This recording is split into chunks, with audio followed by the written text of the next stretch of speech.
United States or Australia and New Zealand are migrant societies, and that therefore they accommodate more readily those from other backgrounds than we do ourselves, who still nurse a sense of our homogeneity and difference from others, which is precisely what the European Union, in my view, should be doing its best to undermine.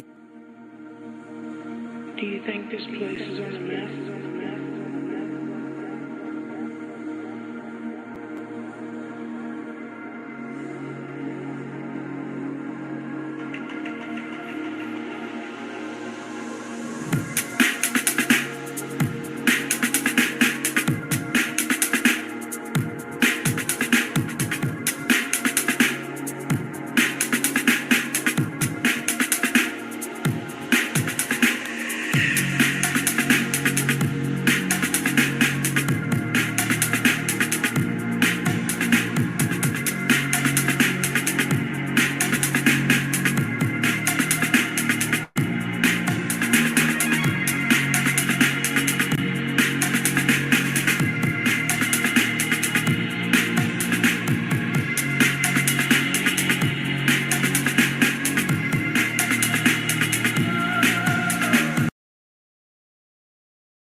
Oh, I never get tired of that song, you know. I never do. But yeah, as I was saying in the comments, I'm supposed to have a few heads on at some point tonight. As it stands, it's just me, which was my initial plan anyway. But you get convinced that you're going to have people on, you kind of go, well, you know, fuck it, take your foot off the accelerator, so to speak. And nobody's here. So I don't know. Not great. But I am not out of the it's not out of the realms of obscurity for me to do a stream of myself, so we'll see what's what. But Toffee is supposed to be coming on. Scott Sarm is supposed to be coming on. And my missus is supposed to be coming on at some point. But nobody's here. Hey ho. I will do what needs to be done in the meantime. So yeah. My next stream, even not my stream, but the next stream that we've got sort of penciled in for Sunday with the lads is with Bruce Scott again. So that's not till the 5th of May. Oh, so a wee bit away, like. So there's a few things that have been taking place in Scotland the last few weeks or so that I felt I kind of wanted to just bring up, because if I don't, then yeah, they could be brought up on the stream with Bruce Scott and whatnot. But will it be old news by then? Will it be irrelevant? Would it be one of those things where we're having to sort of refresh people's memories and whatnot? I don't know. So I just thought, fuck it, I will cover a few things tonight, with or without guests. I don't know, and yeah, we'll go from there, really. So hello to whoever is watching. The view count thing that I'm watching on StreamYard seems to be sporadically jumping from about 11 viewers at present to 8 or 9, jumping up and down. Oh, I'm on 7 now. People don't like my dulcet Highland tones. It's fine. I will get over it. It's Adakas in the chat. He's the only person that has actually made their presence known. So what like? How do? I don't even know where to begin, really. I've got a few things on my Telegram, like my save folder. Do you know what? I'll start with this because nobody's here. I can kind of just we'll go with this. We'll do what I do best, and that is ranting and fucking raving. Pardon my French. So people might be aware of this. They probably are, in fairness. I'm going to pull it up anyway. There's a few things that people might not necessarily be aware of. Video file. Where is she? This is it. Yeah. There we go. 2 have also been reported under the new hate crime legislation. And it actually, for many Scots who've reported you, goes back to a speech you made in 2020 where you went through a whole series of important senior public posts in Scotland which are held by white people. And you made a very powerful point about how white so many important positions in Scotland are, and you said it's not good enough. Now, Scotland is 96% white, and there are some very active people, particularly on social media, who are saying Humza Yousaf's message was essentially racist. It was anti-white. And I, for one, feel that this is stirring up hatred against me as a white person. The police aren't interested. They say it's nonsense. They're certainly not going to investigate it. Yes. But under the new legislation, the police also have to, as I understand it, record it as a non-criminal hate incident, and you will be named. How do you feel about that? So a couple of points to make. The description of those who reference that speech as hatred, I've not seen anybody who has described it in that way that isn't, frankly, part of the far right. The speech was in support of Black Lives Matters. And it was making the point, of course, that people of colour need to be better represented in senior roles, and I'm proud to be the first person of colour who's now First Minister and the first Muslim leader of any Western nation. The second point I'd make around non-crime hate incidents being reported, one that's first of all recorded, that's a matter for Police Scotland. But remember, the reason for non-crime hate incidents being recorded is part of course, a recommendation from the Stephen Lawrence inquiry. It was part of the Macpherson report. So it's really for the police to decide how they record it. You've seen another spike in hate directed towards you. And as you say, you're the first Muslim leader of a government in Western Europe. I just wonder whether you worry about the degree to which you and your family right now are being targeted by hate in this country. I worry about hatred towards my family in particular. Obviously, I'm somewhat used to it, and that's not necessarily meaning that it's acceptable in any way, shape or form, but any cursory glance at social media would show to you death threats towards me on a regular basis, and I'm afraid that's somewhat part and parcel of being a person of colour and being in a high-profile position. Look, Scotland, like any other country in the world, has issues around institutional and structural racism. There's no doubt about that. Of course, we have racism in Scotland. We have racism in every single country. There's no doubt that Scotland is not immune to racism. Not immune to racism, eh? See, there you are, Toffee. No bother. So, I want to play the very start of this clip again, right? And I'm not going to play the entirety of it. But like the first and the last point are very, very important here. So this ball bag on BBC Hard Talk does not. The laugh of BBC Hard Talk. So what? The way that it's sort of described, the way it's sort of presented, it's supposed to be like, politicians being pushed and prodded for, it's going to be a deep dive on on politics, and they're going to be made to explain themselves and whatnot. And it's laughable. It's truly laughable what takes place here. So the man in question here, and forgive me, I don't know the presenter's name, but or the interviewer's name, but he doesn't exactly push Humza Yousaf at all on this matter. What I find remarkable about this clip, right, and it's been doing the rounds, it's somewhat gone viral. Even on my own YouTube channel, to be fair, it's got like 5,000, 6,000 views now. Absolutely. It's all this shit's always scripted. You're never going to see a politician being held to account. You're never going to see a politician being held to account, and on top of that, not be privy to the questions and whatnot. But it's remarkable how this guy sort of starts off by explaining why his tirade, his anti-white tirade, that's what it was. It was clearly anti-white, for fuck's sake. The old cliche, you just swap the races around, switch the roles around, reverse the roles, and automatically it would be deemed as abysmal, egregious, hateful, etc. It would be mainstream media news. You'd have CNN talking about it. You'd have the BBC talking about it and whatnot. But because he's talking about white people, it's fine. But the fact is, the guy actually lays it out on a plate as to why this is wrong. and and then nothing. So, fuck. Yeah. So here we go. Look.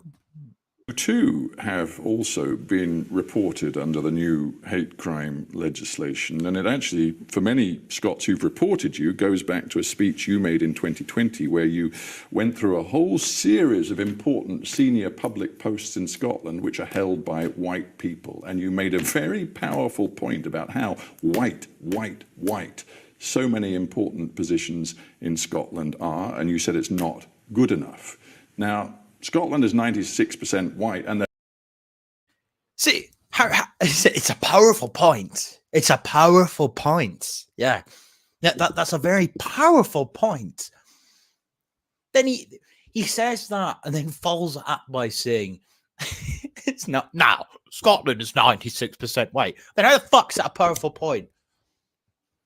How is that a powerful point? If anything, it's an idiotic point. This goes back to like all my old videos, all my old streams when I speak specifically about proportionate representation. You know? Scotland's 96% white, but you made a powerful point about Scotland being 96% white and all positions of power being held by white people. It's not a powerful point. It's idiotic. It's moronic. This is where we're at. Scary Swede. I like that. I think I gave you that name, Scary Swede. I think that was me that gave you that. It was. It was. I'll take credit for that. But yeah, did you? I take it you've seen this clip anyway. So, do you think that's a powerful point? It's fucking absolute rage on that clip. Do you know, just one little point he makes, when he says the first Muslim leader, I think you just sit back and think, the leader of Scotland is a fucking Muslim. What is going on? How have we got to this? Well, they call it progressive politics. But, at least he didn't have a pair of fucking shit Adidas trabs on, like fucking Rishi Sunak. Oh, mate, that's funny. Adidas saying he's from Vietnam. That's fucking brilliant, that video. But no. So wait, so where are we? Yeah, this bit here, right? So I'll just put it back ever so slightly, just in case you didn't hear it. Positions in Scotland, like posts in Scotland, which are held by white people, and you made a very powerful point about how white so many important positions in Scotland are, and you said it's not good enough. Now, Scotland is 96% white, and there are some very active people, particularly on social.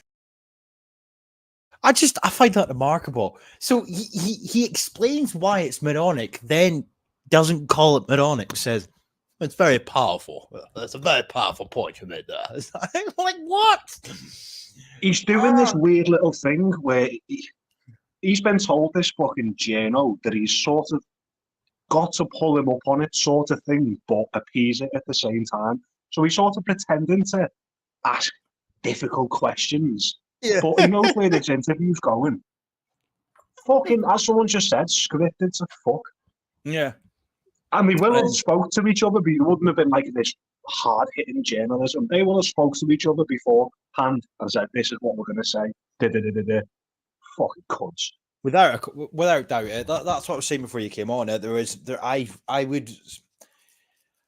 would put all the money in the world that I fucking ever earned on this. You know, that there was not one specific situation ever at any point where a politician, especially one that's got the head office in any country, would ever be in a position where they do not know what questions are going to be asked of them.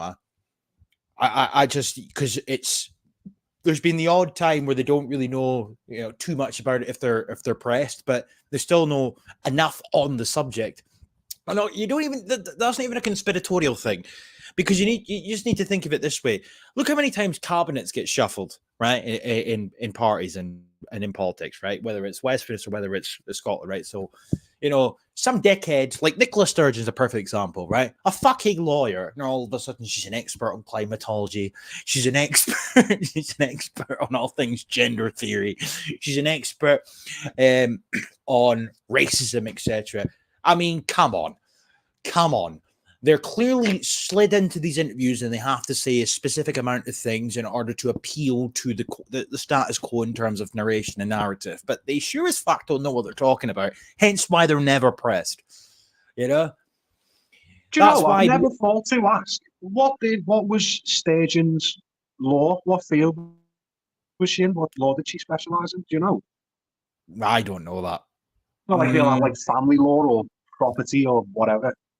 I don't. I genuinely don't know, to be honest. But I mean, from what I have read, failed lawyer anyway. Douglas. I was going to say Douglas Murray there. My Douglas Murphy.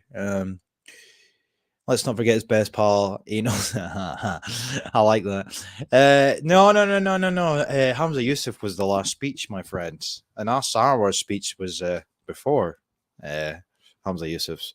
But yeah, they did do identical speeches. Well, Mars just said it. Contract law. Is that what it was? Probably. Fucking hell. Well, you learn something new every day. Yeah? So I'll play a wee bit more of this. I don't need to play all of that though, so I'll put it here. Speech is hatred. I've not seen anybody who has described it in that way that isn't, frankly, part of the far right. The speech was in support of Black Lives Matters. And it was making the point, of course, that people of colour need to be better represented in senior roles. And I'm proud to be the first person of colour who's now First Minister and the first Muslim leader of any Western nation. So we're all far right, apparently. You got a problem with that speech, you're far right. Do you know what, mate? I've just thought, that's just jogged me memory, right? So do you know this page that your man set up, Caledonian, whatever his name is? No, this page that he's got set up. There's this page on, it got reported in The Guardian and that. You seen that? Oh, yeah. There's this, fucking ridiculous. There's this page on Telegram.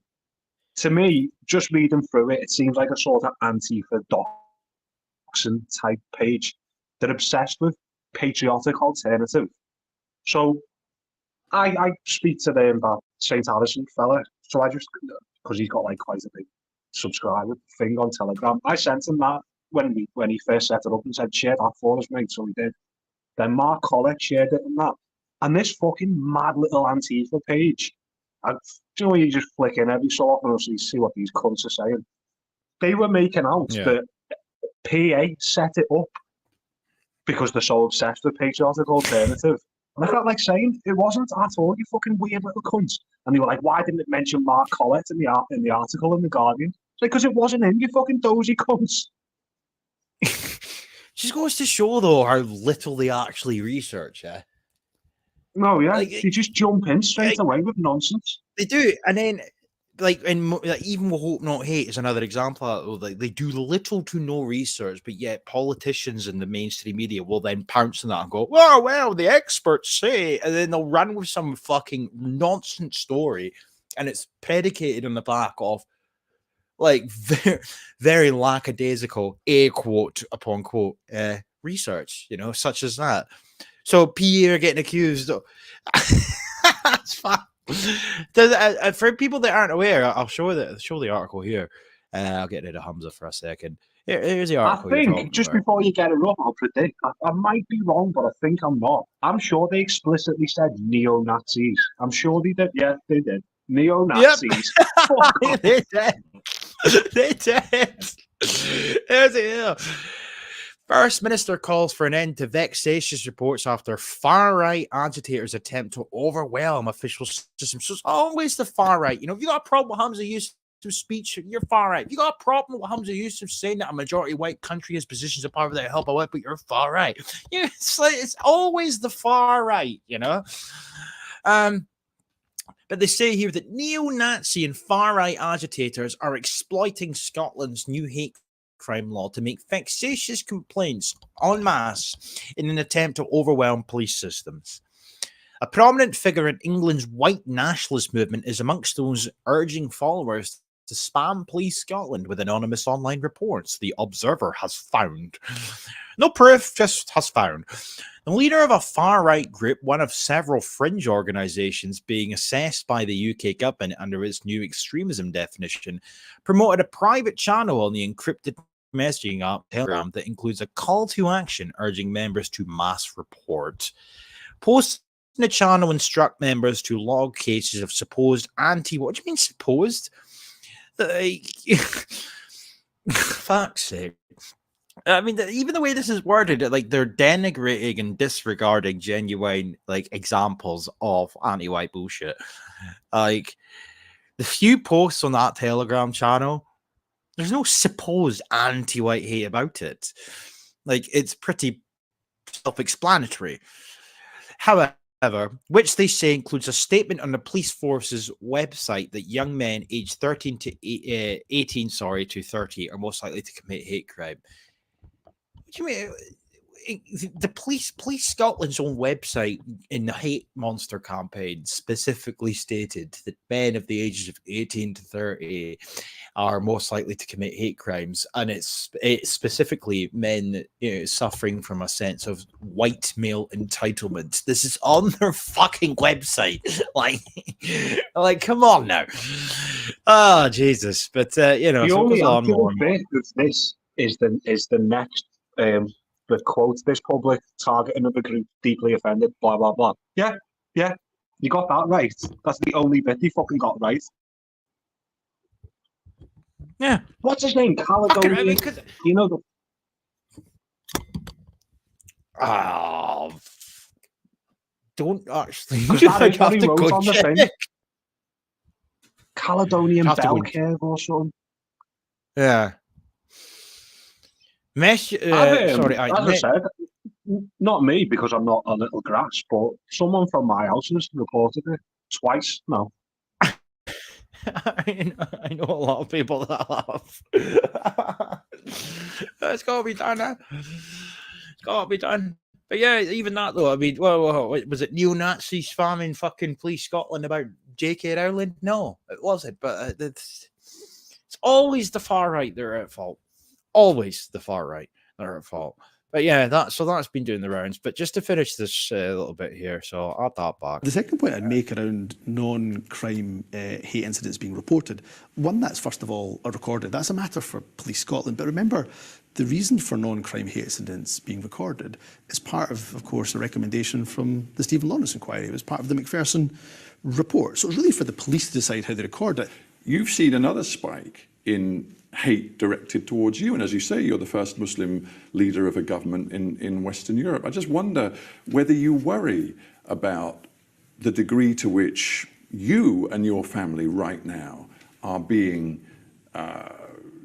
targeted by hate in this country. I worry about hatred towards my family in particular. Obviously, I'm somewhat used to it, and that's not necessarily meaning that it's acceptable in any way, shape or form, but any cursory glance at social media would show to you death threats towards me on a regular basis, and I'm afraid that's somewhat part and parcel of being a person of colour and being in a high-profile position. Look, Scotland, like any other country in the world, has issues around institutional and structural racism. There's no doubt about that. Of course, we have racism in Scotland. We have racism in every single country. There's no doubt that Scotland is not immune to racism. do you know, mate? I was thinking about this the other day. I won't go into too much detail. I managed to blag my way into a new job, some contract I've got, and I was blagging the fella. Do you know when you're like he's doing there, like bare-faced lies? I was speaking to this fella, and I could feel myself getting really uncomfortable. Like I kept touching my face and shuffling about. So I was like, I know I'm lying here. I'm telling him a pack of lies.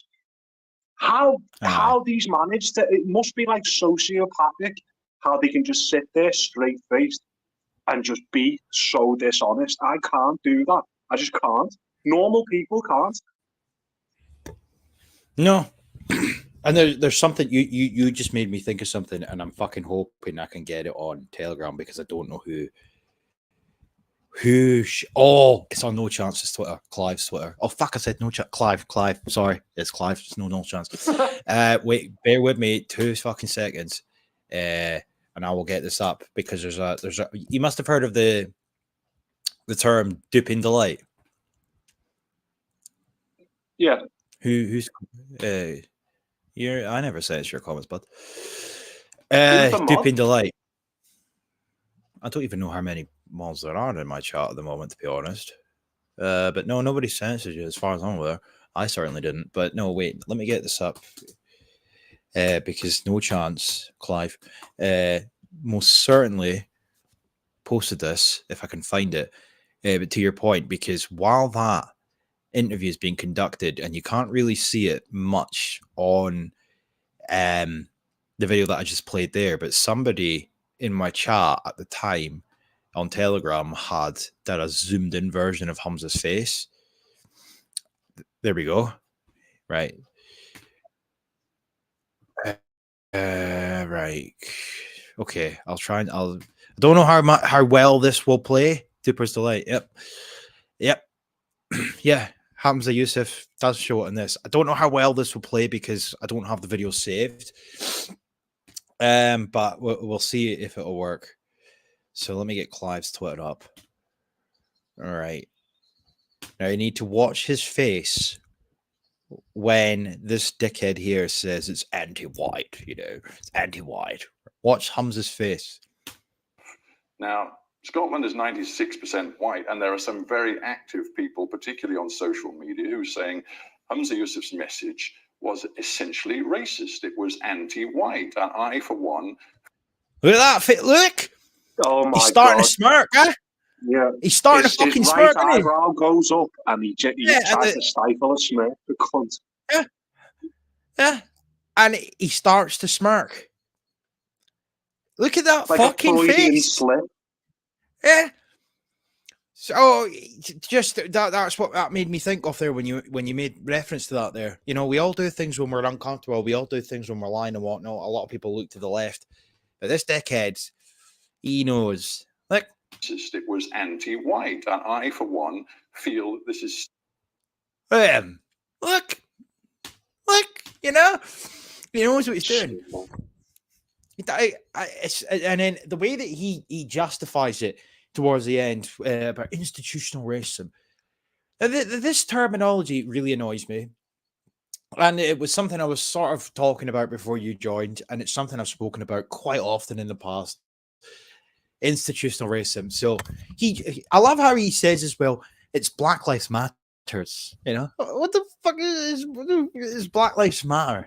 Right, mate. Okay, what the fuck's Black Lives Matter got to do with you, pal? Right, you're in fucking Pakistan.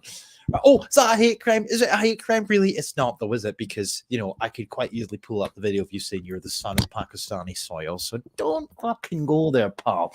However, right? Hey, look, people are saying in the chat there, comments are getting removed. I can assure you it's like, we're not doing it. I don't know what Anglo-Saxon said it as well. You're being censored on this stream.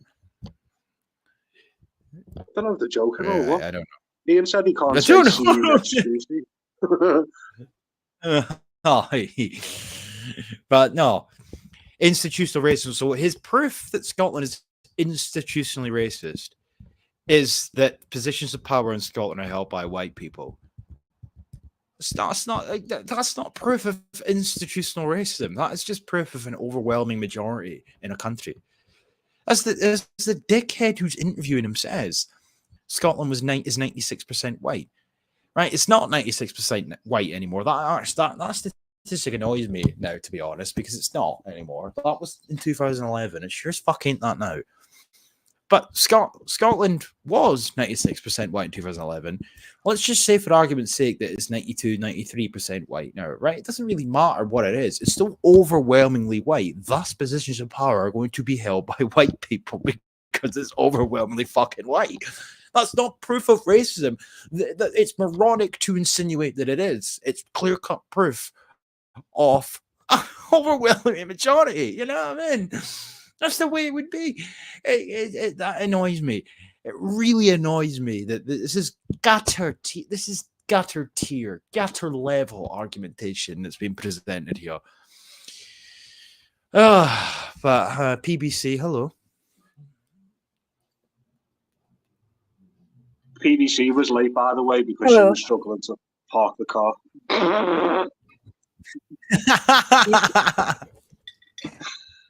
Sorry, girl. Don't start. Don't start.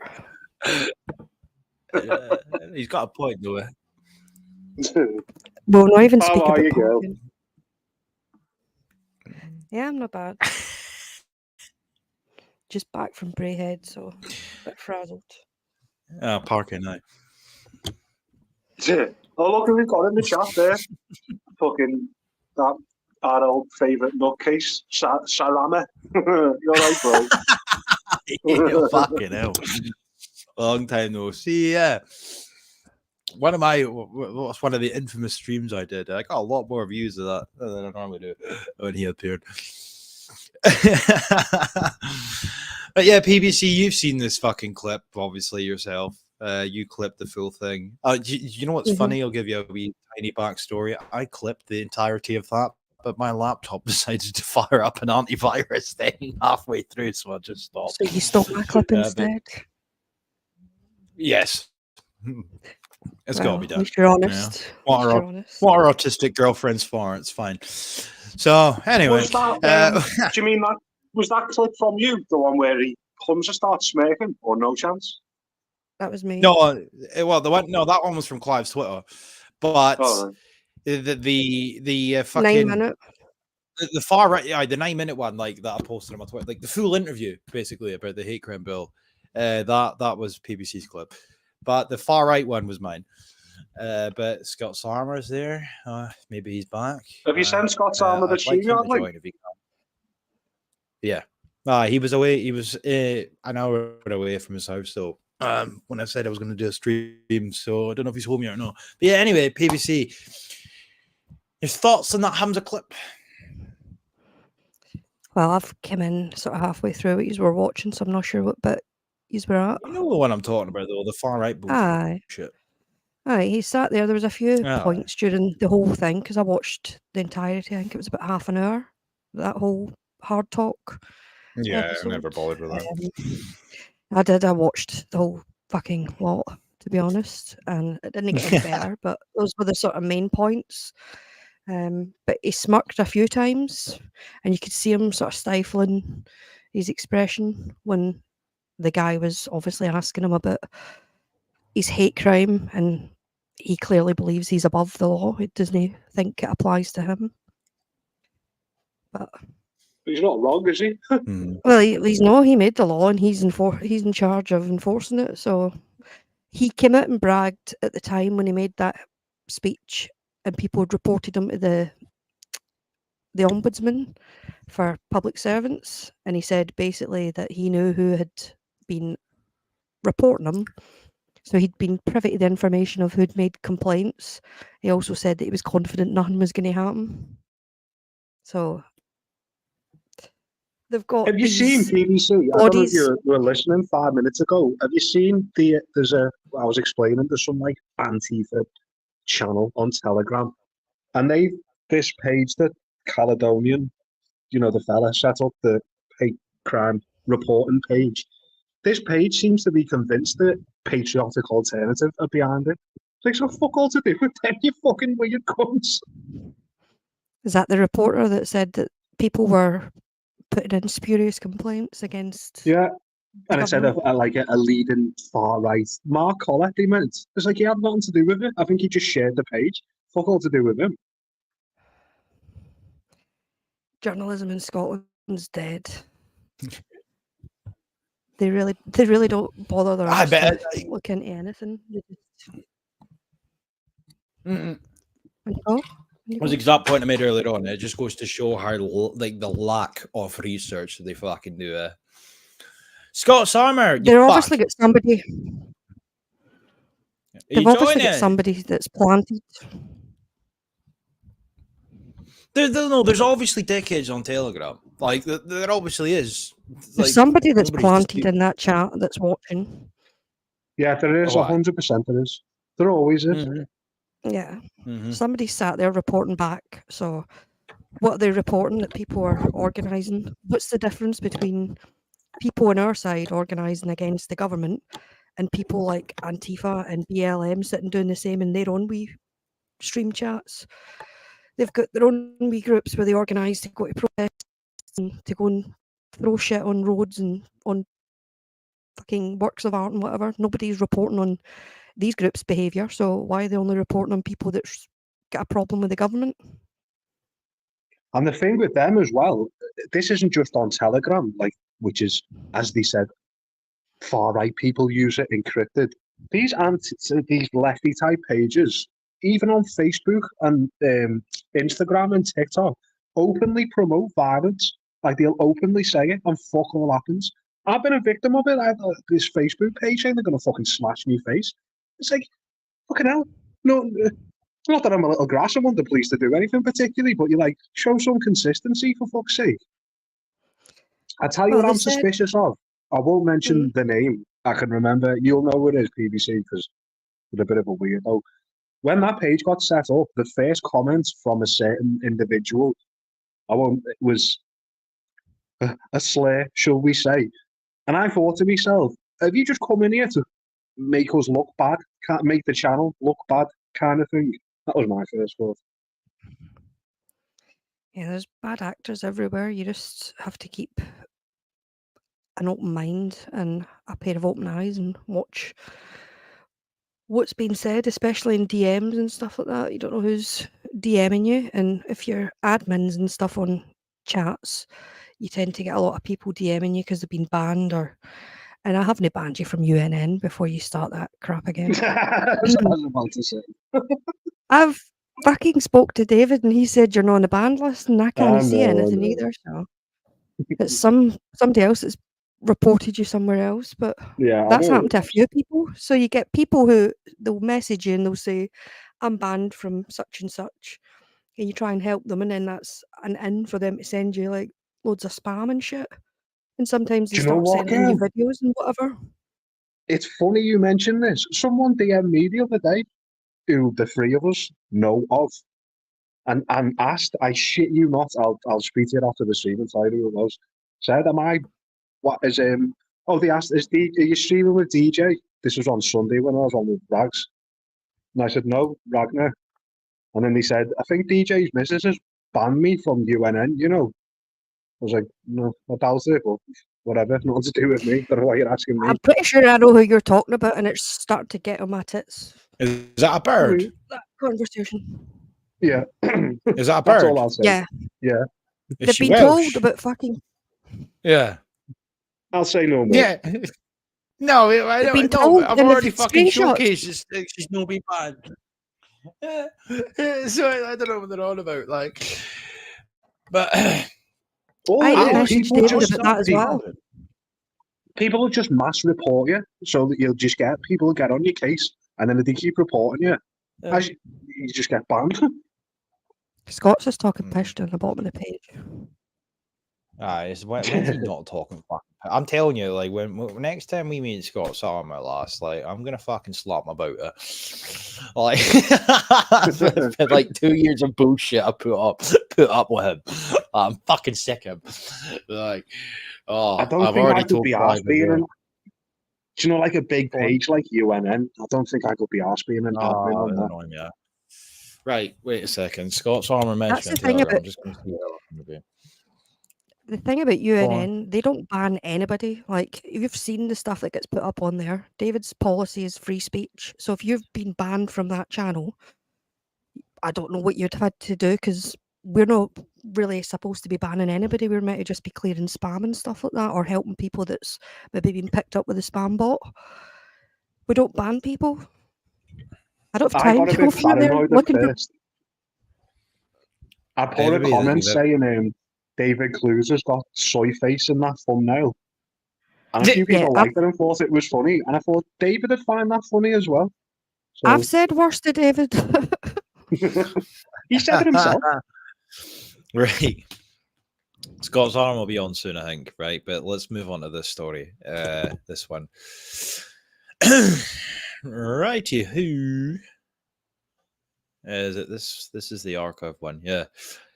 So this is the first of two Labour councillors that have been suspended recently.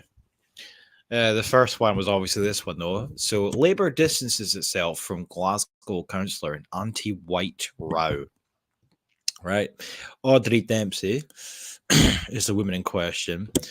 Says here that Scottish Labour has moved to distance itself from a Glasgow councillor who warned off rising racist attacks on white children and teachers in the city schools.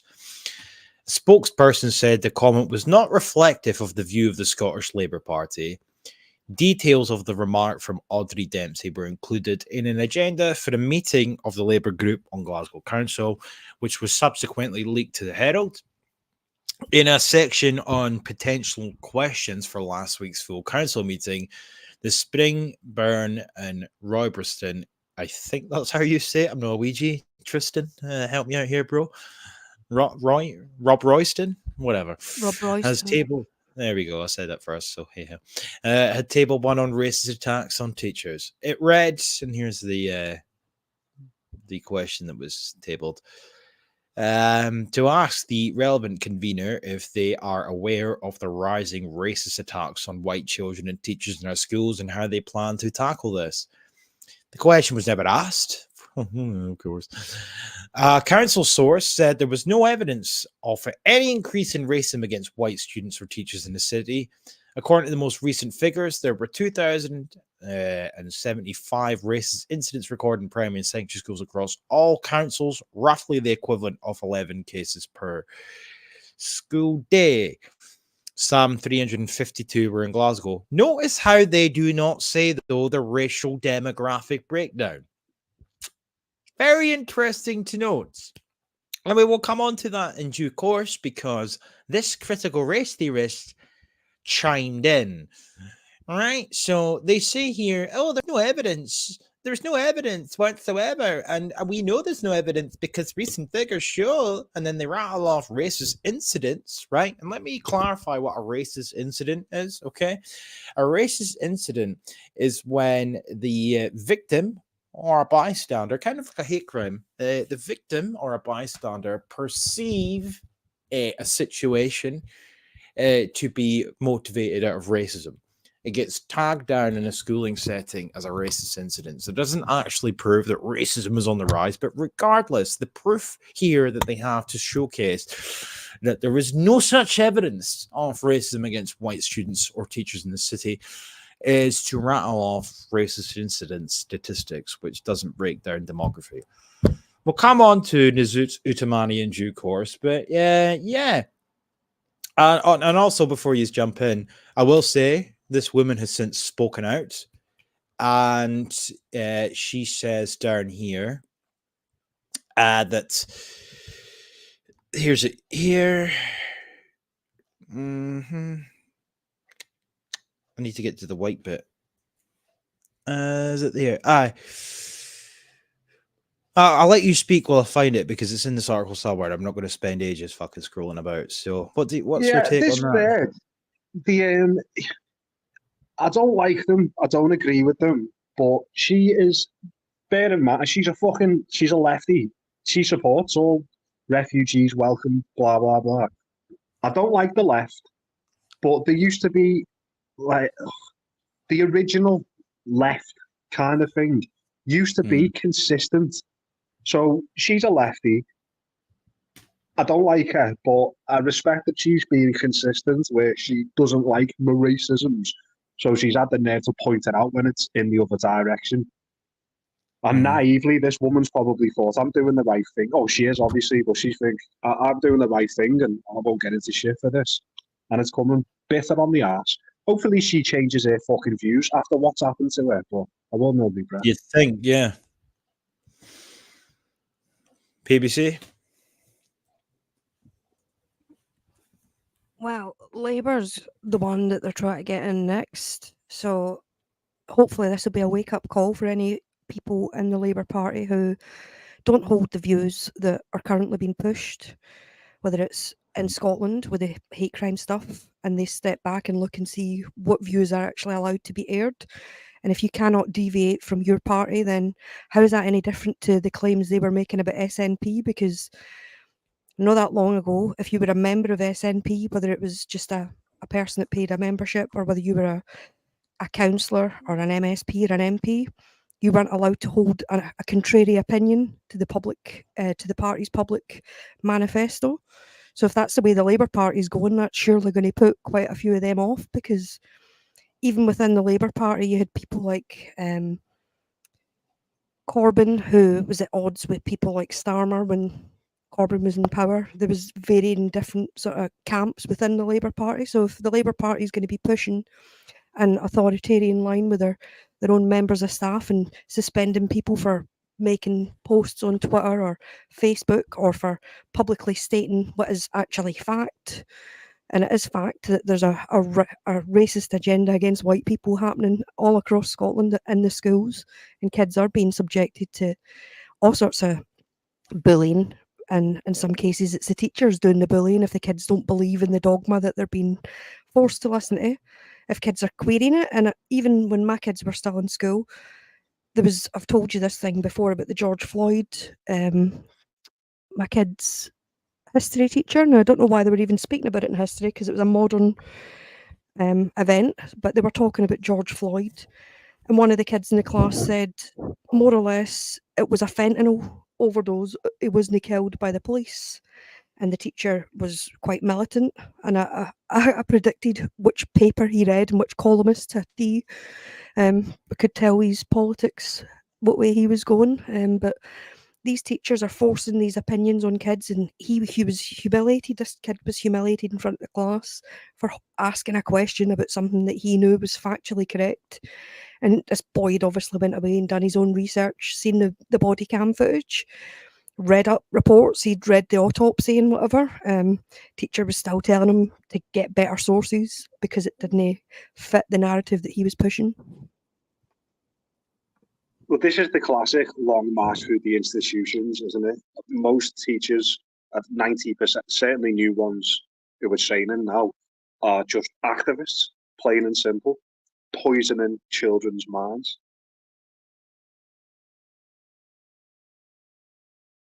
You spoke about it before. We spoke about it so many times. If you can, if anyone's in a position to do so, get your kids out of school, because it's just a fucking, as I said, just poisoning your kids' minds. And, do you know, to be fair to kids, I remember saying it to Rags and Jack, I think it was, kids are weirdly based. Before they get, like, the teachers get inside their heads, a lot of kids, especially boys, I'd say, just see things for what they are, kind of thing. I'd say so, anyway. A lot of kids are not allowed to have any opinion. They're not allowed to ask any questions, and even stuff like this climate change crap that they're trying to push on kids now. Like, if they've got any legitimate questions about CO2, now, when we were in school, at no point was CO2 ever a pollutant. We were never told that it was killing the world's atmosphere, or that it was a pollutant at all. But in the last couple of years, it's apparently just morphed into one, even though plants do better when they've got more of it. But kids that, what if their dad's a geologist or works in the Met Office and he's got his own specific specialties where this child's absorbed that information and they know for a fact that they're being lied to with the teachers? They're not allowed to question anything. How is that learning? You're just reciting somebody else's information and you're just parroting it. You're not learning anything. You're just spouting shite. Indoctrination.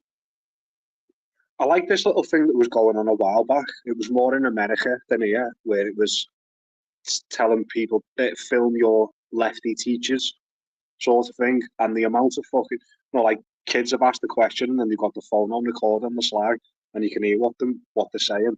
Some of the fucking shit that came out. There was literally one, in fact, sorry to go on a bit of a tangent, and I won't even say it because I struggle to get the words out of my mouth. There was a female teacher talking about pedos and said that there was nothing wrong if someone wanted to, a 4-year-old or something insane like that. I'm sure you must have seen it. We mentioned it before with Sensen. These people are fucking evil. Yeah. I was gonna. Oh, there's so many things I could bring up here. Like, so many things that I'll stop sharing my screen after this purely because I found what I was on about initially. This counsellor, the first counsellor, because it was to explain why she wanted the question about white or army white race and whatever. She says that these situations have been raised with me. It's not just my word. I have had parents and grandparents telling me we need to treat all kids, which comes to your point, Tom, when you said that, you know, you're still like egalitarian and whatnot. We need to treat all kids the same, not only then, only then will we realize equality is a practice, not just a word. I've been in the council for 2 years now, and I've not seen any progress on equality. And more interestingly as well, she then says, I'm prepared to put my head above the parapet, and I have been slaughtered and crucified for it. And she fucking has, quite frankly. I mean, as I say, like, she's been disavowed from all quarters. The likes of Maggie Chapman, this fucking green MSP dickhead, and whatnot. They're all out in arms about this. How dare she say this? But these are the people that are supposed Hey, to DJ, for equality. your microphone's mic's a bit shit. funny. Is it? Your microphone's really scratchy and muffled. Yeah, I'm the same in the chat. It's as if you're rubbing up against clothing or something. Yeah, That's what it sounds static. Hello? I know. Any better now? like. Speak. Yeah, that's better. Hello. But it sounded like you were sort of wearing a clip-on mic. Fucking hell. For anybody in the chat, is my mic a bit better? You still sound a bit muffled to me compared to what you did like 5 minutes ago. Really? Yeah. Oh shit! No. Maybe just favour it. We are. I That's figured fine. it out. That's it. I figured it out. I figured it out, boys. There was a bit that fell out my mic. I didn't even notice because. So you probably didn't hear any of that. No, go ahead. Say it again. I'm not going to regurgitate the entirety of it, but like just to clarify for people what she said there, that she explained why the question was asked, which was the question about racist attacks on white children and teachers. And she says, these situations have been raised with me. It's not just my word. I have had parents and grandparents telling me this. So it's not just her experience, it's parents and grandparents. We need to treat all kids the same. Only then we realize equality is a practice, not just a word. I've been on the council for 2 years and I haven't seen any progress on equality. I'm prepared to put my head above the parapet, and I've been slaughtered and crucified for it. And I just find it remarkable, though, because the people that are crucifying this woman in this instance are the people that preach to no end about equality. But if you fucking dare point out that shit could be happening to white people, whether they be adults in the teaching profession or whether they be pupils, then shut your mouth, because shut your mouth for the sake of equality. It's remarkable to me. It's fucking remarkable, because surely we should be stamping out racism in all its forms. Surely no. Or are we living by the modern day mantra and the definitions of what racism entails, and that is, privilege plus power? So, Toby, the white boy who lives in a slum in the shite end of Glasgow, he's very privileged, so it's fine if he's berated for his skin color. Or are we going to sit here and dismiss all this in its entirety and say that it's a load of bullshit? Well, then I can say the fucking same for the claims that it's in reverse.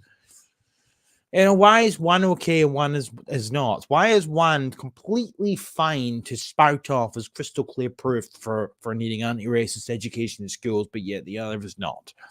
It's remarkable to me. Remarkable. And I will come back to this. To reiterate, sorry, go on.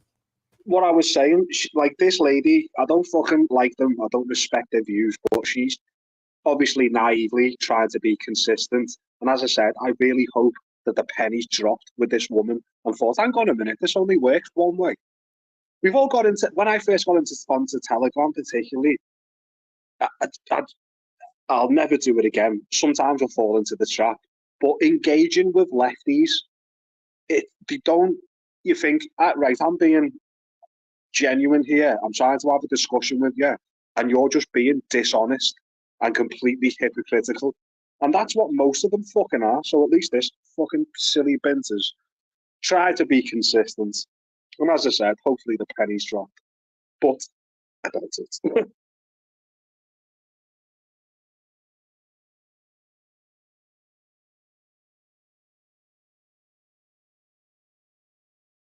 PBC? Sorry, I was having a drink, my tea there.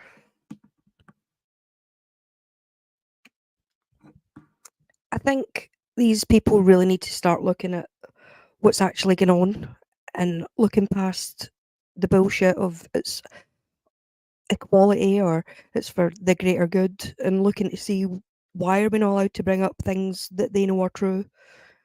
Why are they not allowed to point out that white kids are being victimised in schools and being told that they're bad and that their ancestors were racist and that everything that we're living in the society that we're enjoying right now is down to racist, oppressive, systemic structures of oppression?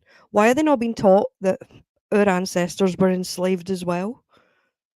Why is it only the transatlantic slave trade that seems to be of any benefit to anybody? Because that narrative on the back of George Floyd is what's pushing their Marxist agenda to subvert our children and in turn to take away the rights of the indigenous people of these isles, because the people in the main that are native British happen not to come from places where their skin colour happens to be darker than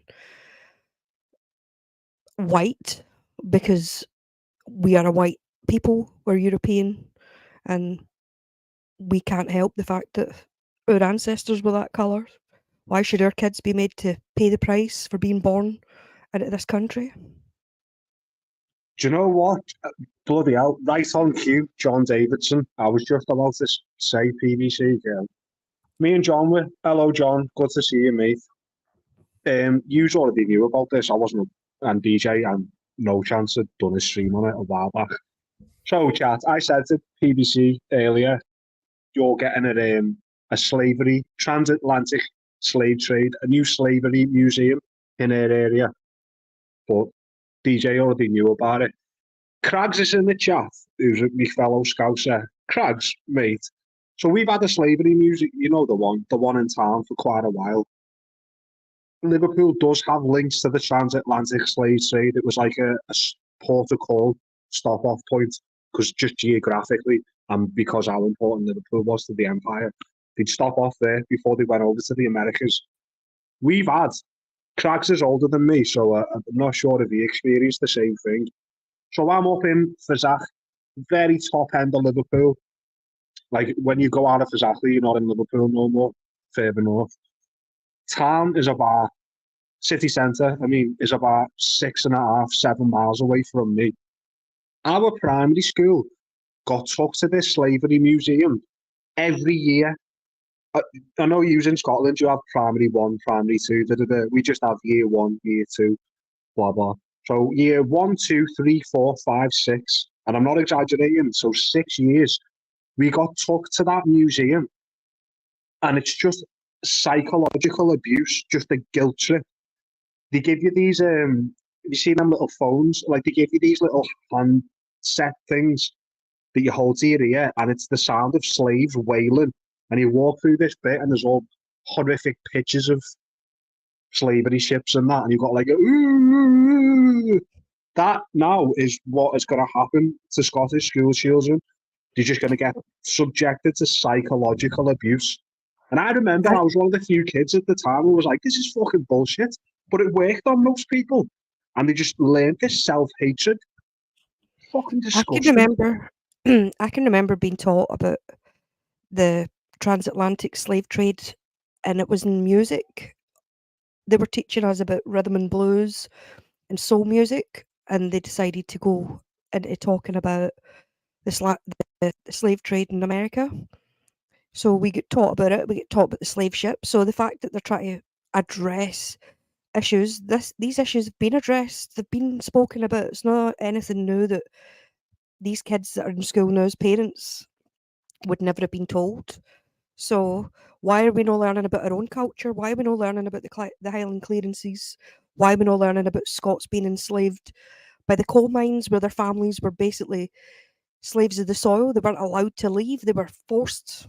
Not even that. You can go, like, if you're going to talk about, it's the same as if you're going to talk about if you're going to teach children about, let's say, for example, racist murders, you should teach children about all sides of the spectrum. But they don't do that. The same is applicable for slavery. They home in on specific events such as transatlantic. This, what I've got on the screen right here. This has been going on for a while. Like, it's finally coming into effect. It's the Scottish Government's website. Recommendations of an independent group set up to advise on how Scotland's museums and galleries can better reflect the country's role in empire, colonialism, and historic slavery have been fully accepted by the Scottish Government, right? Do they say the recommendations here? No, but I can pull the recommendations up. As I said, I've already done a stream on this way back in the day. Background recommendations. Let's get the recommendations. And I will show you them if I can. Recommendation 1. Scotland should create a dedicated space to address our role in empire, colonialism, and historic slavery. Recommendation 2. Museums should ensure anti-racism is embedded in our workplaces and public spaces. We've got recommendation 3. Museums should involve the people of Scotland, not the Scottish people, no, people of Scotland, in shaping their work through co-production to promote cultural democracy. What the fuck does that mean, by the way? Like, these annoying words. Recommendation 4. Museums should commit to research, interpret, and share the histories of Scotland's link to empires, colonialism, and historic slavery. And the final one here, two more, sorry. Penultimate one, museums should support efforts to promote and embed race equality and anti-racism into the curriculum,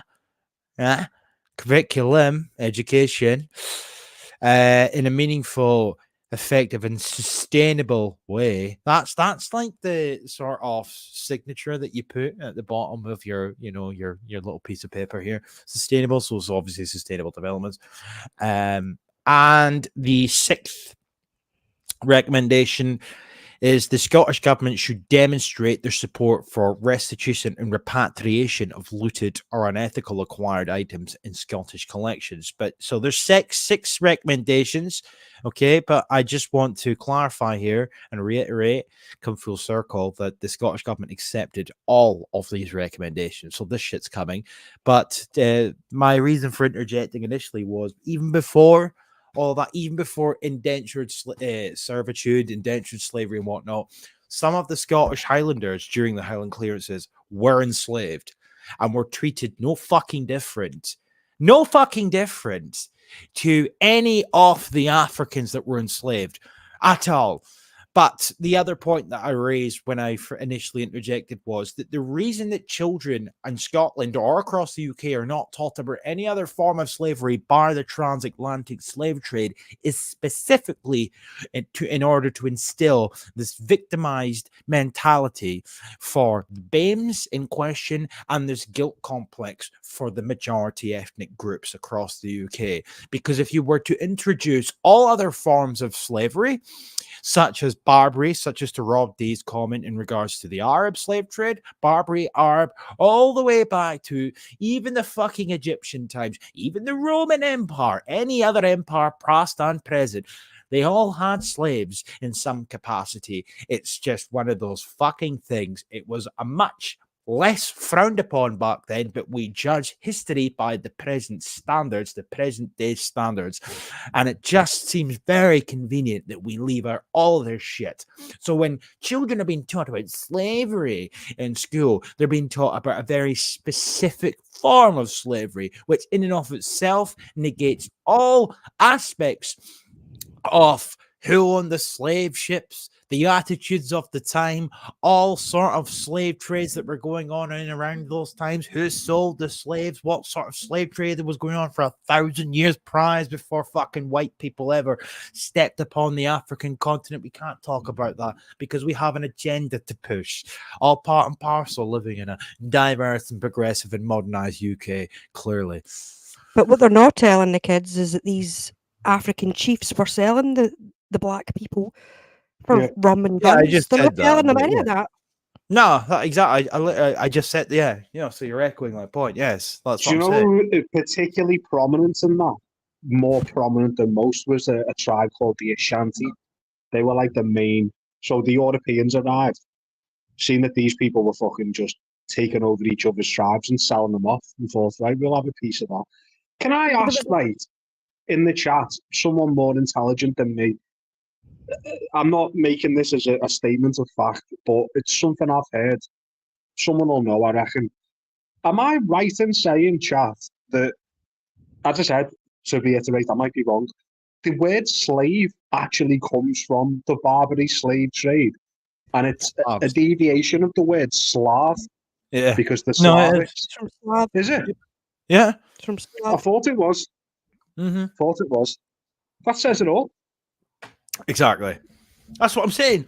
And the Barbary slave trade, they even got as far as like, am I not right in saying, and I could be wrong in this, they even got as far as fucking England. Like southern England. Abducting people. You know? But we can't hear about that. We can't hear about it at all. You know, we're not allowed to hear about it. I even saw a photo on Telegram the other day. I might have even put it in the refugee chat. There was a picture of a young, and I'm talking a kid, like a 6-year-old kid, Scottish lad, picking cotton in the Americas. Yeah, that's probably in relation to what we're saying there. Well before indentured servitude, some of the Scots, well, the Highlanders, were enslaved. Wasn't it just Highlanders? Stop. No, Just the claiming Highland it was clearances. Highlanders. It's Yeah. not what. Yes. So yes, that's what I'm talking about. The Highland clearances before people were forced to move, like Highlanders were enslaved. Not all of them, obviously, but quite a few. So before you like jump in, it's not just Highland. My point is that like before indentured servitude was a thing, some of the slaves of war, which were Highlanders, obviously, were enslaved. You can't hear about that either. You're not allowed. You're not allowed to hear about that. You know. Even when you type into Google the Barbary slave trade, it sort of censors you. If you type it in, it just brings up pure Atlantic slave trade stuff. I tell you what fucked me off, right? Do you remember this, guys? Do you remember that fucking shit dick commie, Frankie Boyle, the fucking scumbag? He had a show on Channel 4, and I think it was like at the time the most complained about thing to the Ofcom, where that woman says, we're not saying we want to kill Whitey, we do, black lady. And on that panel was a Muslim, an Arab, and he like smiled along with it. And you're like, you got the fucking nerve to talk about slavery. And this silly black woman and this Arab are like on each other's side. It's like you don't even know your own history. They used to cast the Arab slave trade, they castrate the men. They castrate them. That's why there's not many blacks in these countries. Yeah. I was literally going to say that when you brought that up there. That's why you will not find like a trace of like blacks in Iran and whatnot, because that's what they did, you know. And the Arab slave trade went on for a lot longer, many a century longer than the transatlantic slave trade went on for. And even that being berated for our involvement in that, right? And we don't even need to get into like who owned slave ships and whatnot. Most of them went to like fucking Brazil. Like, what the fuck have we got to do in Brazil? That was a Portuguese thing. Take out with Portugal. Yeah, Portugal were the biggest slave owners. Yeah. They were the biggest. Yeah. Above any other nation, it was Portugal that had the most. Mm-hmm. Hence why Yeah, fucking look at Brazil. that. It's a duck. You just said it perfectly. What I've just been saying about the Arab and the black woman. Shared disdain. That's why. Perfectly put, mate. So I was hoping Scott Salmer is home now, just to clarify for people, but his missus is out walking the dog, and obviously Scott Salmer's he's got a few wee ones at home, so he's not able to join just off yet. I was kind of hoping he would be able to come on and speak some, like, because he lives in Glasgow, about the possibility of whatnot, and if he does jump in between times, I'll get him to speak about it. But just for somebody that lives there to speak about how credible that councillor is on regarding her comments, but nonetheless, we'll move on to a certain extent regarding this fucking critical race theorist. So Nuzut Uthamani, and I love this toffee, right? And you know this yourself. She's from Liverpool.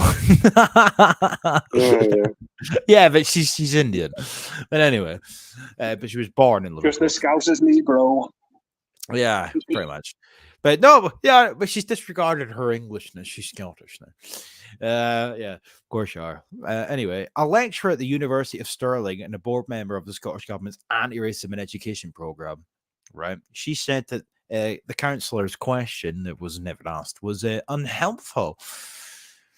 And I quote, she says, open quote, sorry, "We are trying to eradicate racism in all its forms against all communities, and that's why I think that the wording and her approach to it is really unhelpful." Now, focus on this paragraph here, okay? So she says it's really unhelpful to word it that way. However, she then says down here that the government's own behavior survey, which I can pull up in just a second to debunk her bullshit. And nonetheless, focus again on this paragraph. It's unhelpful to single out specific groups and victimize another group. She says that racism is endemic across our schools, and the vast majority of those victims are people of color and or from marginalized communities. So it's really unhelpful to say that white kids could potentially be the victims of racism. It's really unhelpful to say that white teachers could be the victim of racism. But what's, really helpful, clearly, because if she's saying it's really unhelpful, what's really helpful is to just say the same fucking thing, but switch the rules around. That's fine. Can you get the clip? Can you get the clip up, Deej? I'm sure there's a clip where she says, "I'm from Liverpool." Oh, can you get that up? Try. I don't know if I've got it saved, but I do have a video of her that I want to play a bit of in the meantime. So I can do that. I'm right on, I know that definitely exists. I remember the clip. Oh, it does. It does, but it's an hour-long stream. I don't know whereabouts in it is, but nonetheless. So I'll play a bit of this. This is Nuzut Uthamani before we go any further. Yep. I need to I've got so much shit open here. Remove that. I will present this. Here we go, boys and whammon. Stop. Here we fucking go, boys. Right. Here she is. Racial. Yep. Here we go. All right. There she is.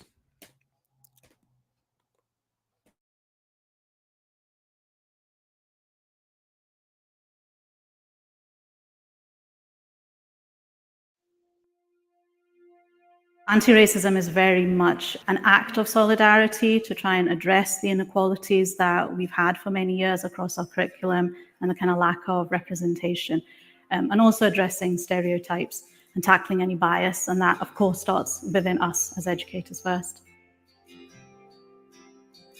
It's how we build an anti-racist society. I think it's about making sure pupils and teachers and all staff are confident in celebrating diversity, at challenging any false narratives, and also making sure that we have an understanding of our own history and the links between colonialism and racism. That the current workforce has 1.8% of minority ethnic background, which is nowhere near what the society represents. So I think it really is everybody's responsibility to make sure that we are challenging that we're looking into why that's the case. And although it is increasing, I think the underrepresentation takes place at all levels. It's people going into to study teaching. It's those who are able to get a full-time job after probation and through management positions as well. I have been supported by my work colleagues and allies, and that's been a good thing.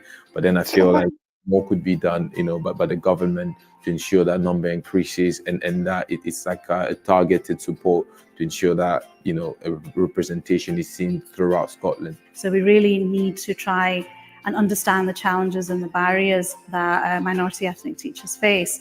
Now, part of that, again, is that aspect of building racial literacy amongst our colleagues to understand the prejudice and the racism often experienced by our minority ethnic teachers and the lack of support they feel they therefore have because there aren't other people with the same lived experience that they can share their concerns with. And as a result of that, we are losing teachers throughout different stages of their career.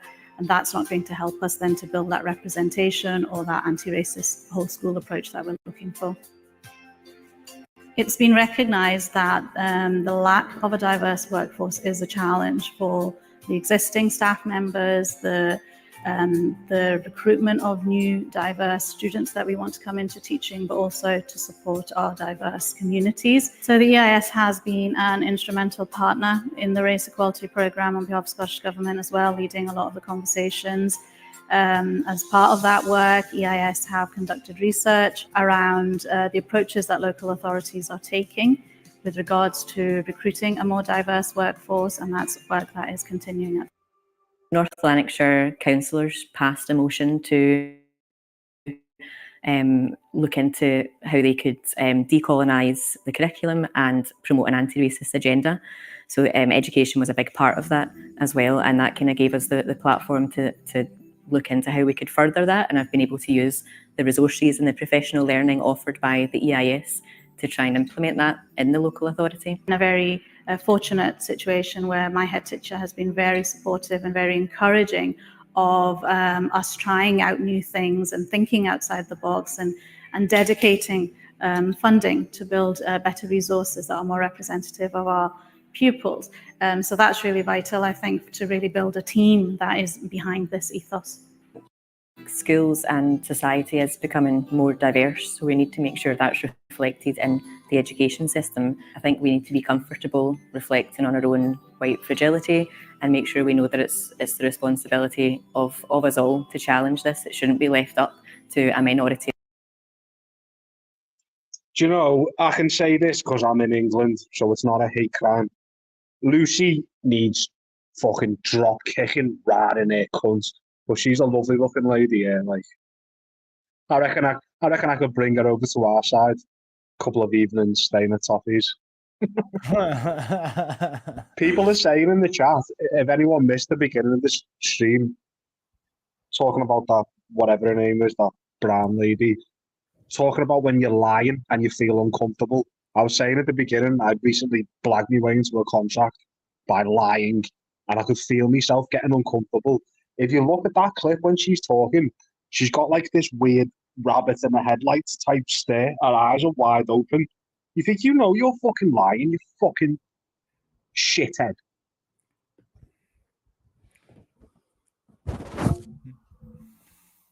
Whoa. Sorry, I'm trying to find the other councillor before I move on, but no. Where to begin with that? I think the most frightening thing about that is these are educators, quote unquote. You know, the Zutu Damani obviously was the lover puddly and she now works in universities, but back in the day she was in primary school settings. You know, so she came out. Do you know what's funny? You could a few words that she said, I could hear. I picked up on like a slight little Scouse twinge in her accent. A couple of things she said. Big fat ass cow. They're not educators. They're just activists. Yeah. I agree with that. Scotland's fucking racist, lads. Oh, it's just ridiculous. I'm just trying to find the other councillor. So, PBC, if you've got anything to interject. I didn't expect that video to go on for so long. I should have stopped it beforehand, but yeah. If you've got anything... PBC's comments in the chat about a thyroid. She does look like she's got a goiter. She's got a fucking goiter. She wants to go and address that with the doctor instead of worrying about microaggressions. Get some thyroxine in there. Maybe she's got a neck like a frog. You know the way like frogs' necks inflate. It's got a goiter. She's definitely got something going on with her thyroid, I think. She can get some free health advice if she wants. But Jesus. Right. She's a very beautiful woman, and I disavow that. if anybody had asked what Scotland's biggest problem was 10 years ago, they'd have probably said the throwbacks of sectarianism. They wouldn't have mentioned racism because it just wasn't a fucking problem here at all. Buckfast, they would have said. Yeah, drugs. We've got a problem with drugs. Suicides, have- drugs, alcohol deaths, homelessness. lack of work. you name it. We've got problems with multiple things, and racism seems to be the thing that money's been spent on. And it's so minute. It's like the trans shite.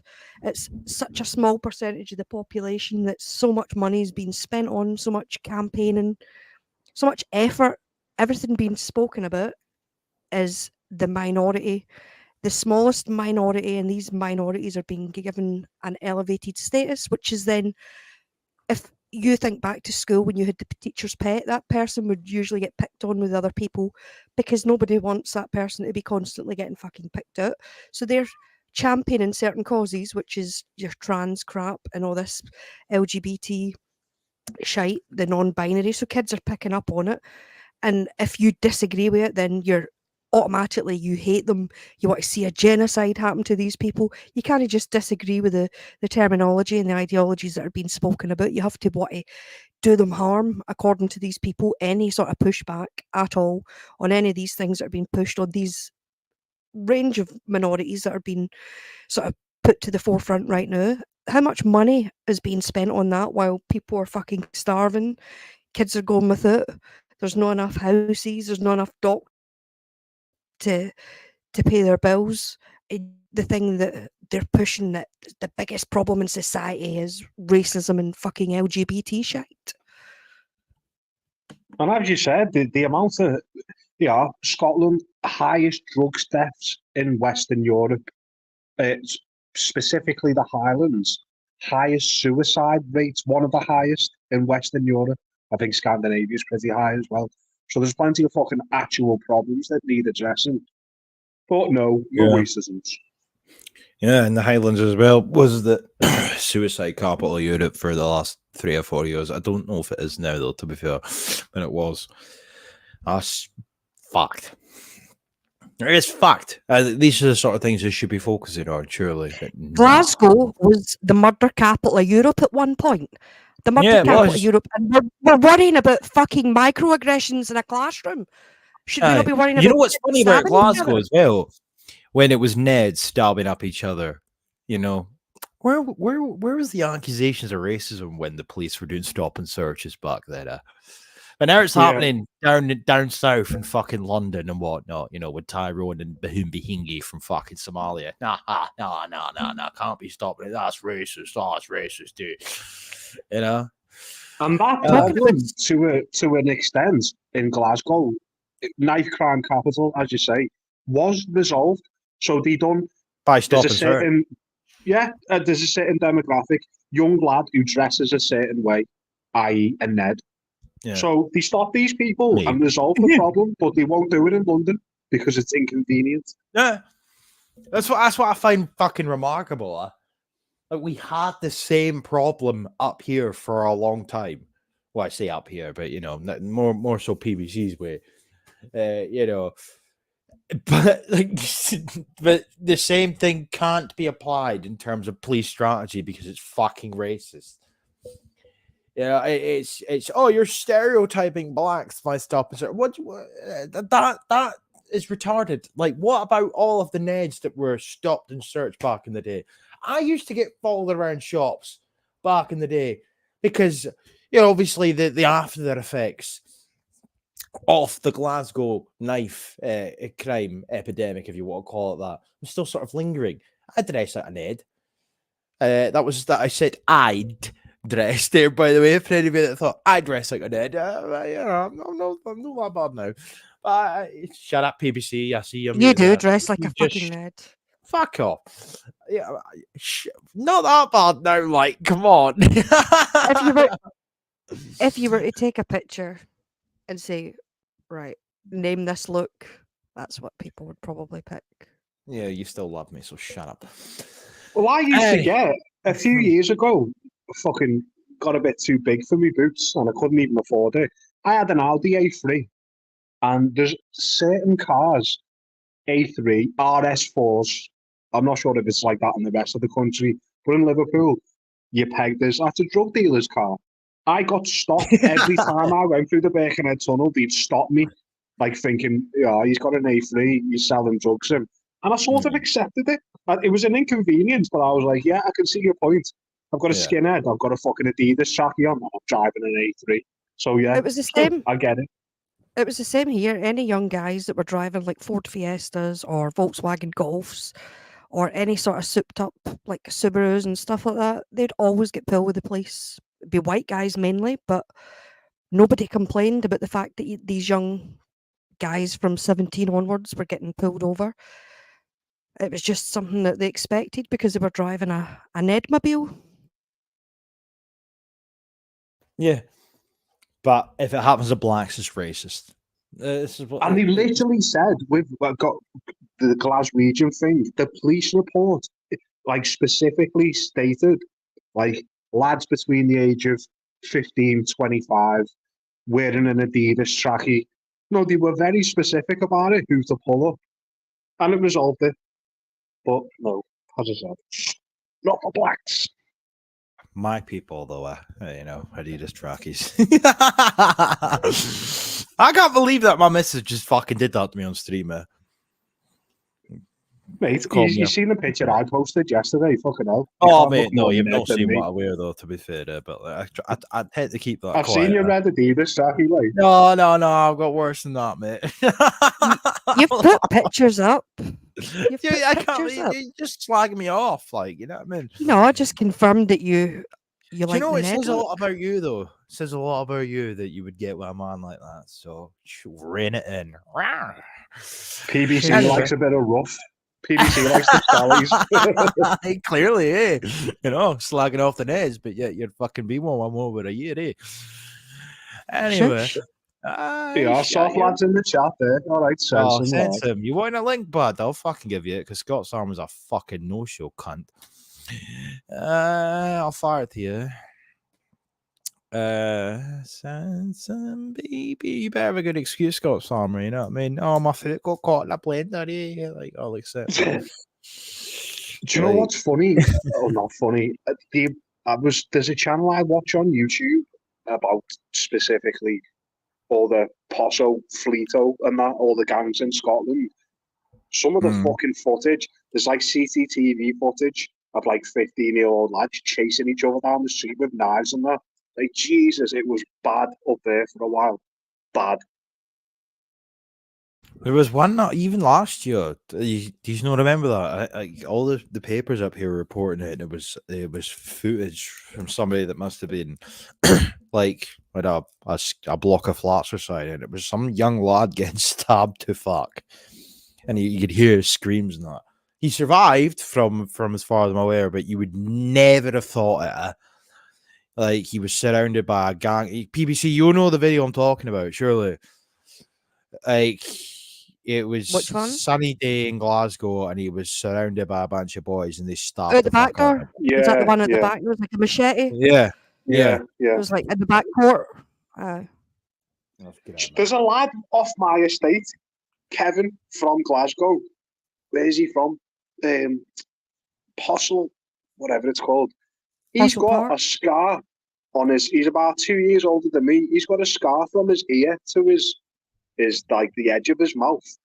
And he said so many lads my age have got a slash mark on the face. It's just like a normal thing. Yeah. Glasgow smile.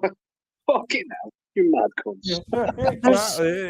Like, it's been, even if you go back a few generations, like in the 60s, there was the razor gangs where they were all going about with like razor blades in the cap of their hats, slashing each other in the face. And what was being done about that? What was being done about that? Fuck all. No. Nothing. It was just, Glasgow was known to be a hard place to live, and it always has been. And it wasn't because of racism, it was because poverty. Class plays more of a role in Scottish society than anything else. That's what the communists have done, though, have they not? They've just replaced class with race. Yeah, but it's the same. These middle class fuckers with their beads and their fucking stupid ideas that are pushing this shit onto our kids, telling them a false reality. None of this shite's It- any fact. None of the facts that they're pushing on kids is provable. Like, Yeah. even their statistics about racism and the climate and whatever, if you were to go and investigate properly and present alternative information, you could debunk the majority of the shit that they're pushing within one or two fucking sessions of listening to their crap. Like, the stuff that's been put, who is it that's given the go-ahead to put these into schools? Because it used to be head teachers that were allowed Shit. to 2 sort of seconds. veto. Who's this? They were I allowed need to to zoom veto out. what went into the school. Who's that? Do you know, talking about Oh, the here we go. talking about the middle classes, that's sense. Talking about the middle classes there, PVC. So you seen that photo I put up yesterday? I made a bit of a joke, people for the chat. I made a bit of a joke. I look like a sort of stereotypical scally. I had like a sprayway coat on, a Berghaus t-shirt. So I'm doing this job. Crags will know. I'm doing this job in Formby, which is just on the outskirts of Liverpool, where all the footballers live there. Anyone who's got a bit of dough moves to Formby. So I'm building a conservatory, so it's fucking labour. I turned up dressed how I was, and the other lads who work for me have got like a Berghaus coat, a North Face coat on. It was raining, for fuck's sake. It was practical, and we're working on a site. We turned up, and this little posh cunt whose house we're working on was like, what did he say? Something like, oh, you look like a ragtag bunch. Like, what do you want me to turn up in a fucking three-piece suit? You fucking silly cunt. The contempt that the middle classes have for us is absolutely astonishing. They can't even disguise it.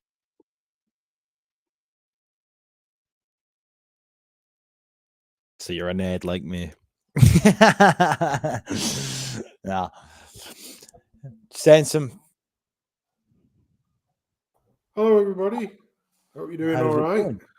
Yeah, I didn't even know you're going live. I basically came on because William's been showing films, so I thought I'd pop on and say hello to William on his TBL blah blah live channel to watch a bit of a film. But I saw You Reprobates was on, and I thought, oh, that seems more interesting than some old sort of 1990s film. He had on, what did he have on earlier? He had on Men at Work.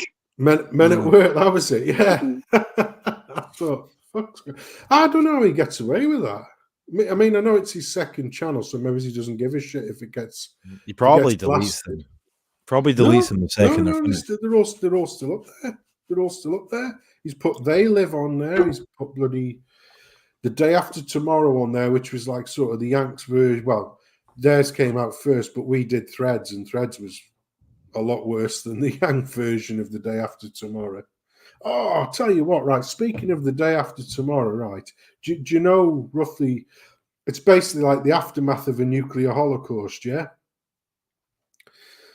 My lad tonight, yeah, he says to me, he says, oh, there's a new program on. Oh, it's going to be the best thing ever. All right, okay. Do you remember that game I had back in bloody 2009 or 10 or I haven't got a fucking clue. You've nicked me fucking PlayStation. How am I going to know? Because it's bust. So the sort of one that was gathering dust in my room is now in his room. But it's something called Fallout. Yeah, this game called. It apparently was like a a bit like you're the person, shoot 'em up type thing. And this shit's just come out on Fallout, and he put it on. And the start of it, in fairness, the start was pretty decent. But I think it's supposed to be set in at the start where it says the end. Yeah. And I'm not giving anything away because, as everybody knows, Fallout's post-apocalyptic bullshit or whatever. And the lead character is a fella I've seen in loads. I can't remember the character at the beginning. Yeah. And he's doing like a Roy Rogers Wild West show for this kid's birthday party, doing, bloody lassoing and shit like that. Yeah. And of course, his daughter, for 1950s America, is, Well, I don't even think it's a mystery meat. It's like, you know, full on charcoal sort of thing. And, you know, the bloke's posh, this posh house where he's doing his show with his sort of, you know, mixed race kid is this bloke. He's living in this posh sort of Beverly Hills type place, and his best mate, obviously, is a black fella. Blah blah blah. You know, this is in the 50s, by the way. You know, shit that never actually fucking happened.com, and you know, so it all blows up and everything. And the next thing is, it says like 200 and odd years later, and all the fucking leaders are, as you would expect, shall we say, yeah. So the people least likely, you know, as we've seen time and time again, when control is handed over in the places like South Africa and places of that, and Rhodesia and places like that, doesn't necessarily work out how this fallout would have you believe. And I'm sat there and I'm just fucking pointing all this shit out, and you know, I think we've got about a quarter of an hour in. And I think he turned it on and goes, yeah, I'll probably watch this. I'll probably watch this later on me own. I've turned into Eki for spoiling shit for people.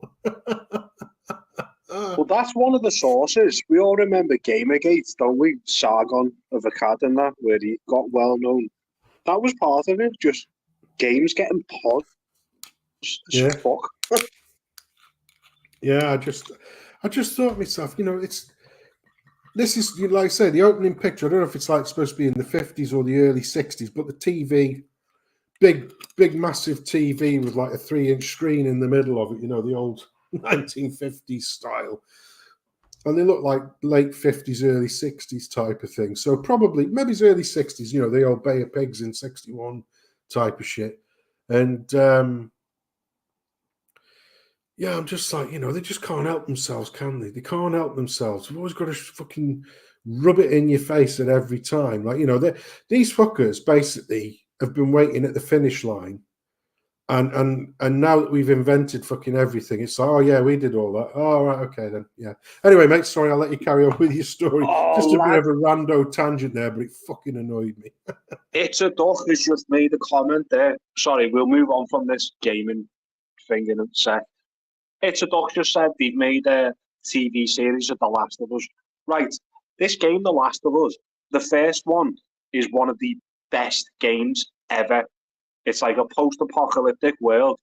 You're a fella and you've got to guide a little girl like from one end of the country to another.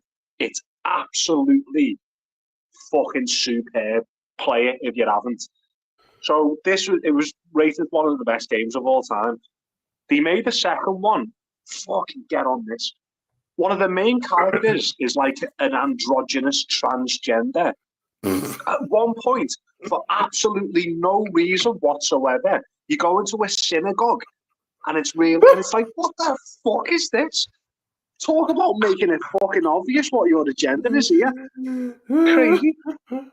Hey, I didn't know that. So that telly, because it was a telly program. Me and my lad watched it. I had him out of the bloody Game of Thrones in it. That he was the main gadget. He got his head squashed in Game of Thrones. I remember that bit. And, yeah. It wasn't bad. I thought, yeah, this is all right. It wasn't as intolerable as the start of this fucking. I didn't even know that was a game. I didn't even know. That's him. I'm right, aren't I? Him who was in Game of Thrones, got his head popped by Stokey lad, Eddie, Big Eddie, who played the Beast or whatever in Game of Thrones. What's his name? The world's strongest man, Eddie Summit from Stoke. Eddie Hall, Big Eddie Hall from Stoke. I showed you. Hey, it's Toffee, mate. You know that video I sent you of Normacott in Stoke, which is a shithole. That's Eddie's stomping ground. That it used to be. Absolute shithole. It is, yeah. Yeah, it's go for a nice walk in the park and tiptoe through the disposed needles and that.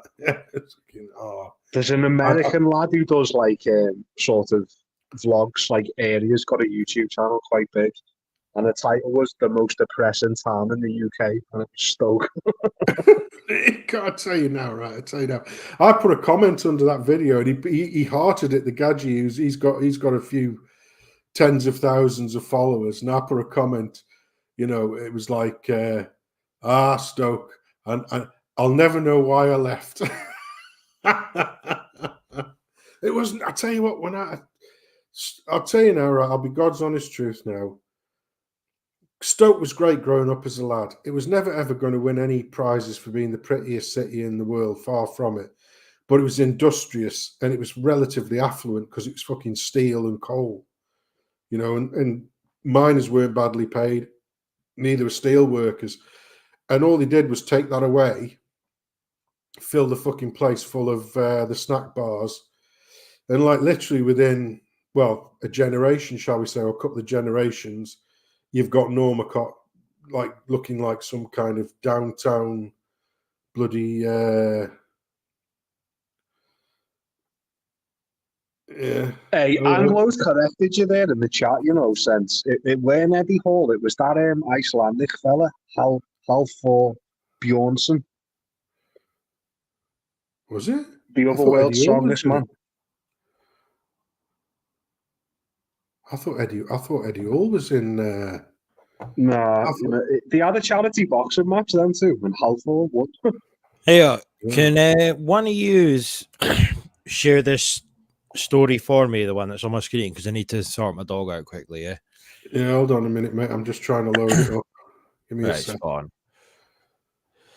Yeah. Oh, and you know what, to be fair, Sense, I don't know if you knew this, Stoke, more than anywhere else, overwhelmingly voted for the BNP. God bless them. Yeah, exactly. Yeah. That link doesn't seem to work for me, DJ. I don't know why. 2 seconds then. Wait a minute. I don't know why. That's weird. Fuck. What was it called again? Oh, shit. 2 seconds, right? Keep talking now. Oh, yeah, wait a minute. All right, mate. Yeah, so it was, but he was, you know, what's he called? Rate My Takeaway. That youth. It's a fat man's dream. How you doing, folks? Now then, he went to Stoke with Eddie and had cheese and oatcakes. And you know when somebody's not impressed, what's he called now? That lad, is it? It's not Andy, is it? No, it's not Andy. Can't think of his name. I think it is Andy. It's Andy, I think. He was chowing on this bloody. Try that. Hold on a second, mate. Let me try it. He went to that, Andy. He went to one in Glasgow, which was apparently they do like the biggest pizza in the UK, and I thought that looks a bit of all right. That. So I mentioned it, and Scott's Armour said he'd seen the same video and went there, and it was shite. It might have been PBC, might have even. I think it might have been. What a job that is, just being a fucking fat cunt, just going round to fucking takeaways and setting up a little Cecil table outside. Oh, it's doing. Just eating shite for a living? Yeah. They're working, that. Oh, I've got it now, yeah. Right, so you share your screen and I'll fucking punt it up, and then I'm attend to this little bastard. Got to get rid of all these ads, mate, because you know me out with ad blockers. I love ad blockers. And let me turn off Telegram because that'll rob all me resources as usual. I gotta love my dog though. He sat at my door begging it. He needs a piss. Oh, fucking swear to God, he's half Jack Russell, half fucking meerkat. I swear to God. Let him out, mate, or I'm reporting you to the RSPCA. There we go. There we go. So I don't know what this story is about, but I'm certain you guys know because you've probably been talking about it. I bet PBC. No, we haven't spoken about this one yet, but it's very similar to the last one. But no. You don't need to go far down that article to know that Labour are a piece of shit. Well, all I can tell from me is you've got Dame Keir Starmer here, and this lady who's clearly waiting for her new coat made from Dalmatian pelts to be delivered. So, yeah. Hey, do you know what a great caption for that image would be? The way she's pointing out to the sea. Zulus, thousands of them. Here Yeah, come the fucking Zulus. yeah. Yeah, I've got a video about that, but anyway.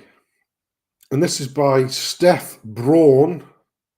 Please note the Ava Braun spelling there, which is German for brown. So there you go. Scottish Labour general election candidate Wilma Brown has been suspended from the party after she shared dozens of offensive tweets on social media.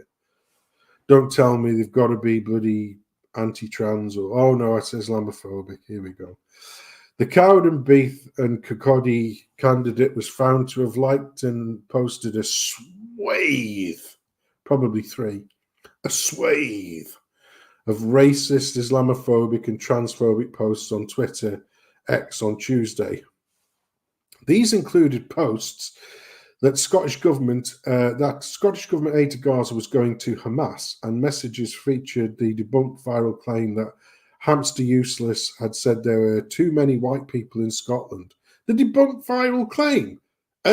Sorry, but he actually fucking said it. He actually fucking said it. You know. Is this the bird in the photo who's been saying this? The lady in the red coat? Yeah, this one here. Yeah. Do you know one of the tweets she shared was Steve Laws, apparently? Good. Yeah, I like Steve. Steve's all right. Yeah. Yeah, so too many white people in Scotland. Well, he fucking did. He did. Well, you know, by projection, that fucking vitriol that Hamster Useless went through, where he kept on saying the word white every 2 seconds, you know, because all of these positions of power and establishment in Scotland in was a 90-odd% plus nation, you know, they needed to be all not white, didn't they? So by projection. Apparently she also called, because I've got one of the posts on my channel as well, from the National. She basically also called for special measures for the Parliament to be replaced and for it to be basically abolished. She wants the Scottish Parliament to be binned. So she's been binned instead. Yeah, well, like I say, you know, well, whatever. What would your opinion be on that, PVC? Would you want the Scottish Parliament binned, personally? As a Scots person, I voted for independence. Scots I didn't vote for.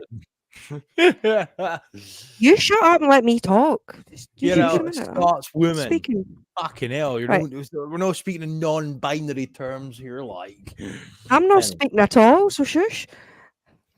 She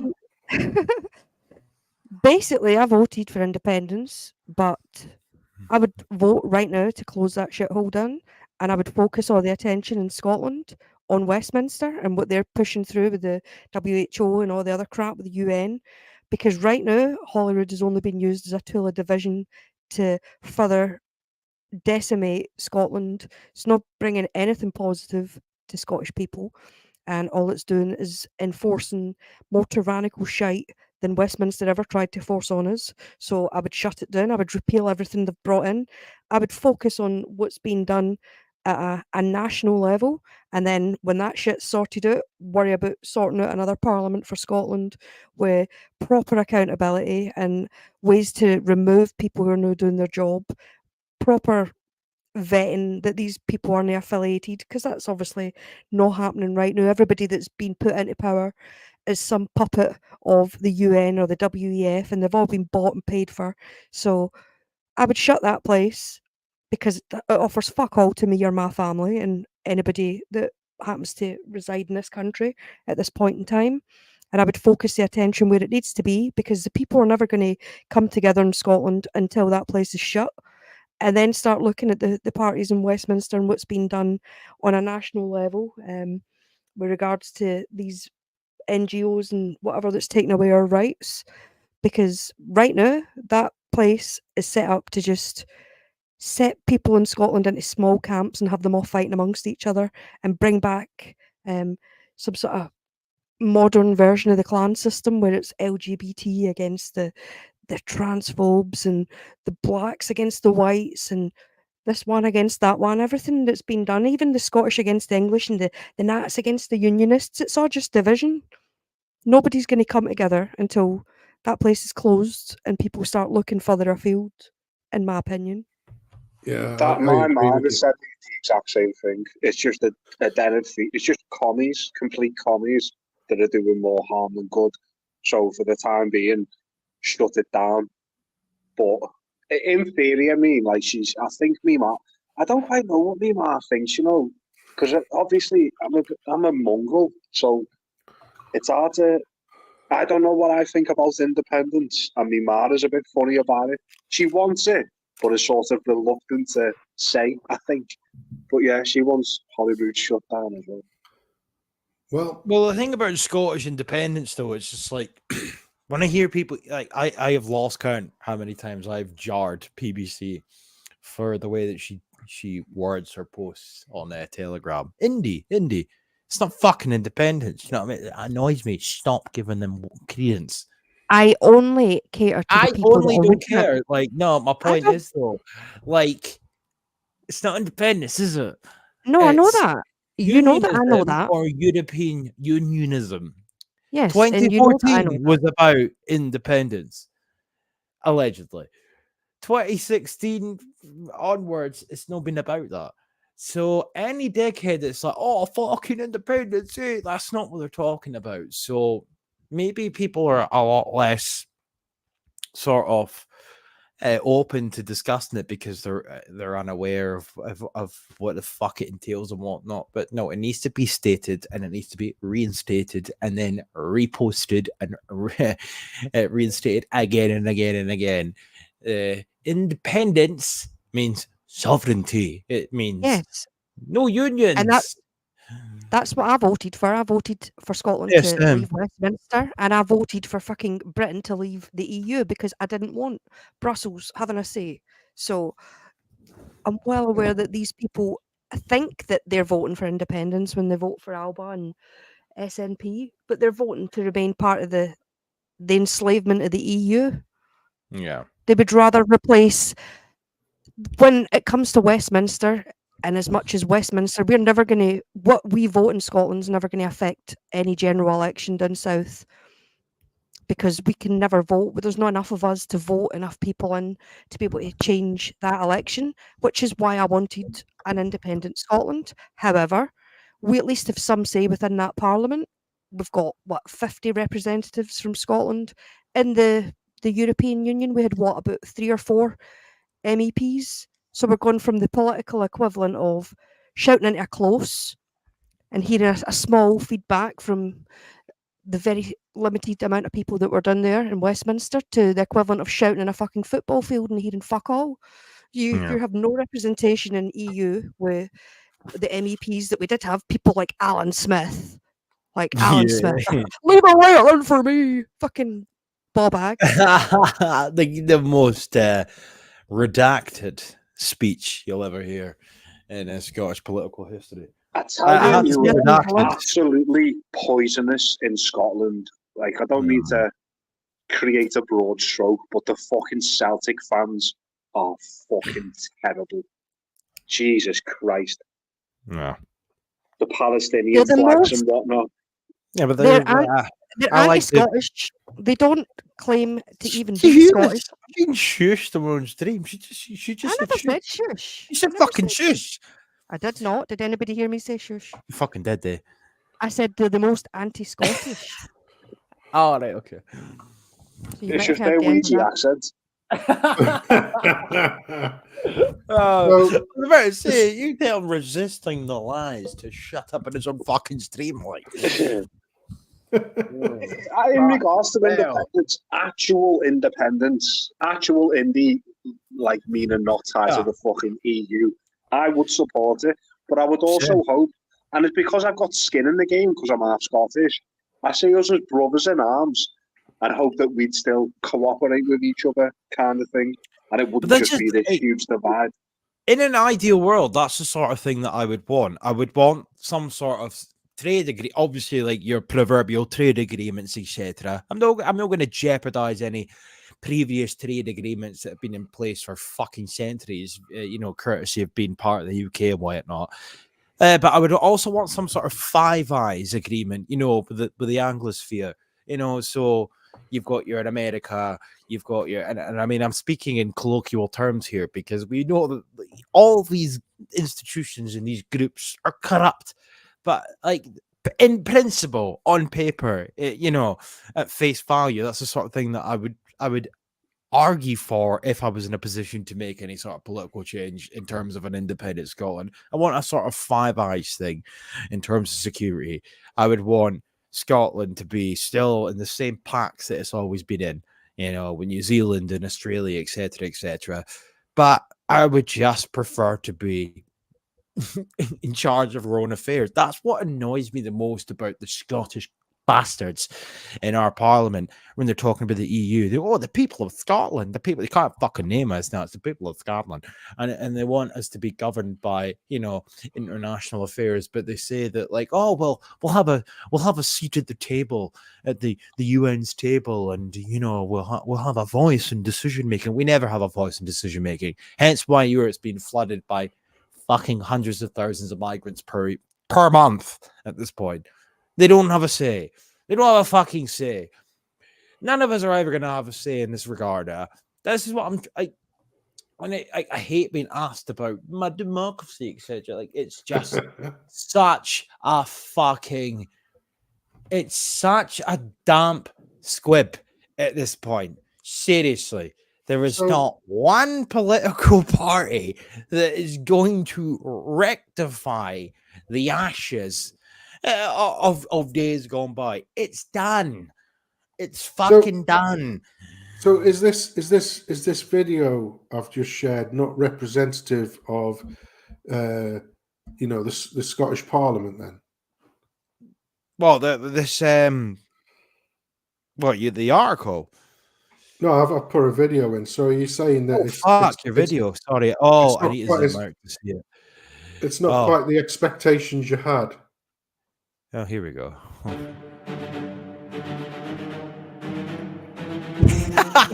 Great couple.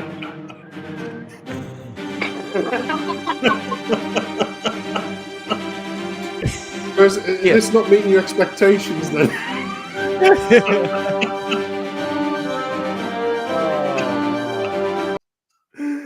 I'll tell you more the what, clangers than the Avengers. Scott's armor material in terms of thumbnails. Right. I put your article last back up, thing, mate, and I'll read it out for you. The last one is the one at the top of that video looked like that singer Rick James. Cocaine's a hell of a drug. How far did you get through this? Just there, far. Mate. So right, okay. we're just about to cover the cream because there's a bit of cream on this one. I noticed when I was looking at this one, noticed last month Brown also liked a racist post telling an Indian man who was expressing his love for England and its flag, "You'll never be an Englishman." Steve Laws. It's true. And no, that was Steve Laws that posted that tweet. But the worst part about it is, see the person he said that to. He himself says he's Indian. Okay. Yeah. So yeah. But for a full house, Brown has also has additionally been found to have liked posts claiming trans broadcaster India Willoughby incited trans activists to harass TV judge Robert Grinder, Judge Grinder, in it, because he bats for the other side as well, as well as tweets suggesting that J.K. Rowling had slain the trans movement. Elsewhere, she has shared posts calling for the abolition of Scottish Parliament or for it to be replaced under special measures by the British government.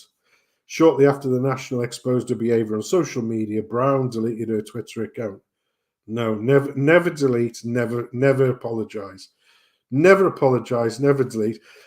And like I say, what we've seen, before you come back to speak about, I mean, in fairness, I was taking the piss, but in fairness, can't fault her for her views. Obviously, if she was in power, she'd still be a shit MP because she's fucking Labour. But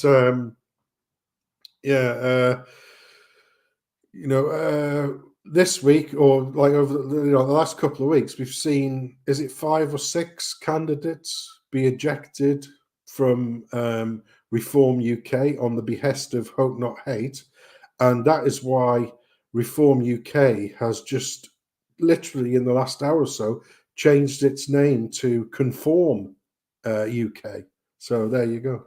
You heard it here first. Conform UK is the new name for Reform UK. I tell you now, if the Tories, 0 seats for those fuckers, 0 seats for the Tories and Reform, 0 seats, I will be voting Labour. I will be voting what I for noticed you, the other day? puppet. I give Clyde credit for saying Conform UK. As far as I see, he was the first person to post it. And I noticed our old friend Chief Moody was just blitzing it about everywhere. And I thought, you didn't fucking come up with that, Clyde did. He even came into our chat and said, Conform UK. Well, zero seats has been going around for a couple of weeks now, because I think that video has been going on for a couple of weeks. But since Conform UK cooked so dreadfully to the soy boy, the fucking soy boy, chinless wonder of Nick Lowell's, yeah? Yeah. It's just like, you are Conform UK. So I've every time I've been saying 0 seats, I've been putting fucking Conform UK in that tag alongside the Tories. Don't want any seats for Conform UK or the Tory party. So, like I say, everybody do as I say, people. Get that Labour vote in there. We want 600 seats for Labour. Because you know what will happen? This is what will happen, yeah? Because most of the new fuckers who are Labour are trying to get into seats. I mean, yeah, they're going to be enemies, a number of them, especially in the more diverse areas, shall we say.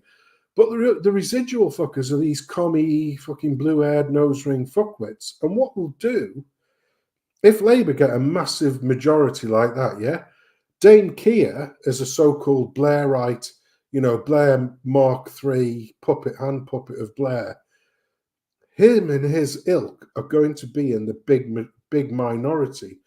So the centrist part of the Labour Party is going to be in quite a minority. They'll all get back in, these fucking blue-haired, nose-ring, soy neckbeard, deviant types, plus the mullahs, shall we say. And they'll overthrow Keir Starmer. They'll just literally, within 5 months or whatever, they'll chuck in a vote of no confidence, get old Jeremy Corbyn back in at the top, and it'll be so fucking horrendous, and there won't be anywhere to turn to because the Tory party will hopefully have 0 seats. So then, and only then, can we get an AFD or equivalent to come through the ranks, be a proper and honest, true right-wing party that basically says, and unlike Maloney, not a fucking weft puppet bitch or bloke or whatever, come in and say, yes, we will deport these fuckers. It can't be hard because Pakistan have done it, with a boatload of bloody Afghanis. Russia can do it on the doff of that as soon as they get a terror attack. We get told, don't look back in anger. Russia says, right, you're all getting fucked off out of the country. Yeah, I wish I was speaking Russian right now. Pity we're not speaking German, eh? But anyway, that's a whole different ball game. But yeah, so, imagine getting fucking bossed about by Nick Lowell's, for fuck's sake. He took his dinner money off him and his quavers in school. Pussy. Fucking quavers. Yeah. Never say that again on my stream or you get banned. Quavers. No. Quavers. They're Quavers, fucking disgusting. Are they the cheesy thing? They're disgusting. Yeah. Based crisps. Yeah, they're not crisps. Yeah, They're just fucking. I'm gonna. As a kid of the 70s. Don't give a fuck. Yeah. Junior That right there. That right there. That right there. Junior school. Shut up. Right. No. Fucking I'm talking disgusting. about when I was a kid, right? We used to have these crisps, and they were called They're puffs. called quavers. No, worse. Worse. Fucking stop. Puffs. They were called puffs, and these puffs, you come in a beefy flavour, and they were lovely. You know. I swear to fuck. So- Like, so, yeah, I didn't invite you on this stream for you to start salivating over your past experiences with food. Like, what the fuck? Yeah, Do I need to I go up think the video? it's Do you know great. what, Sensum? Just for you, mate. Just for you, okay? Because you've asked for this, okay? So we're going to have we're going to have a little intermittent session here. So I'm gonna pull up my Telegram channel. Yeah, you can giggle away when you scuff your quavers. I genuinely didn't know you hated quavers, by the way. I don't. Just on They're that. disgusting, eh? Like, He see, despised them. there's a guy I used to work with, right? My last job, and he used to buy quavers like every 3 or 4 fucking days. Like, and every time I had to get out of the van and like just It would- phone my missus or pretend to go for a shit, like because Puffs, I could. that's it. It would BBC it would knows send them me fucking pictures. It would send me pictures of the quavers in the front as if it was like some horror. Because they're fucking disgusting. They stink. Hold on a minute. Oh, fuck off. You're done, mate. This video's I'll going put on. a video about you. in for you, especially for you. I don't Alice. care. No, your um, video's going on. Your video's After going What on. we're quavers doing are is a prawn cocktail, quavers in a pink Yeah. packet. Toffee, mate. You might be on my side here, but you're fucking me off now. Like, Yeah, well, that's what I was, it's going that's on. what I was going to. DJ, What? that's what I was going to say. You can get the No. salt and vinegar I ones, love quavers. and you can also get the minge flavour ones that Toffee's on about. Shut up. Oh, this. Oh, okay. Cheddar I'll put that Cannon on. were the best. Darren Grimes. I'm the voice of the right these days, and I also like it up the chutney. Hello there. Oh, right, but no, it's still going on, mate. You're not going to win me over with that. So, video file. Here we go. Yeah, your time is now. Do. Let's get it on. I think it's this one. Was that the John Cena entry? Did it? Yeah, boy. Here we go. Got a new Bond. Yeah. Avengers and Kick-Ass star chosen as the next James Bond, reports. Good looking lad, this lad. Aaron Taylor Johnson, this good-looking young man here, is set to be the next James Bond, according to reports. Now, he's a good-looking lad anyway. Yeah, different in age gaps. I'm still not fucking old enough to be liking Roger Moore, you cheeky cunt. This chap here, Aaron Taylor Johnson, is a young Jewish lad, but, you know, he's a good-looking lad and he's British. For anybody that wishes to clip this stream, clip this part if you want. The only one out of the three of us that sat there and sort of, oh, he's always great looking. Oh, he's so amazing. Oh, he's so great as Sansom. No, Come on, come on, by anybody's standard, he's not a bad looking. You did sim for him a bit there, mate. It's a bit weird, like, you know what I mean? Hold on a minute, Lobby boy. You see, I'm not the only one that thinks that. Yeah. I mean, a big guess. It's fucking outrageous. Yeah. Well, they've already got his new. They've already got Stubbs. Was she in? She wasn't. Yeah, she was, wasn't she? She was in. I can't think.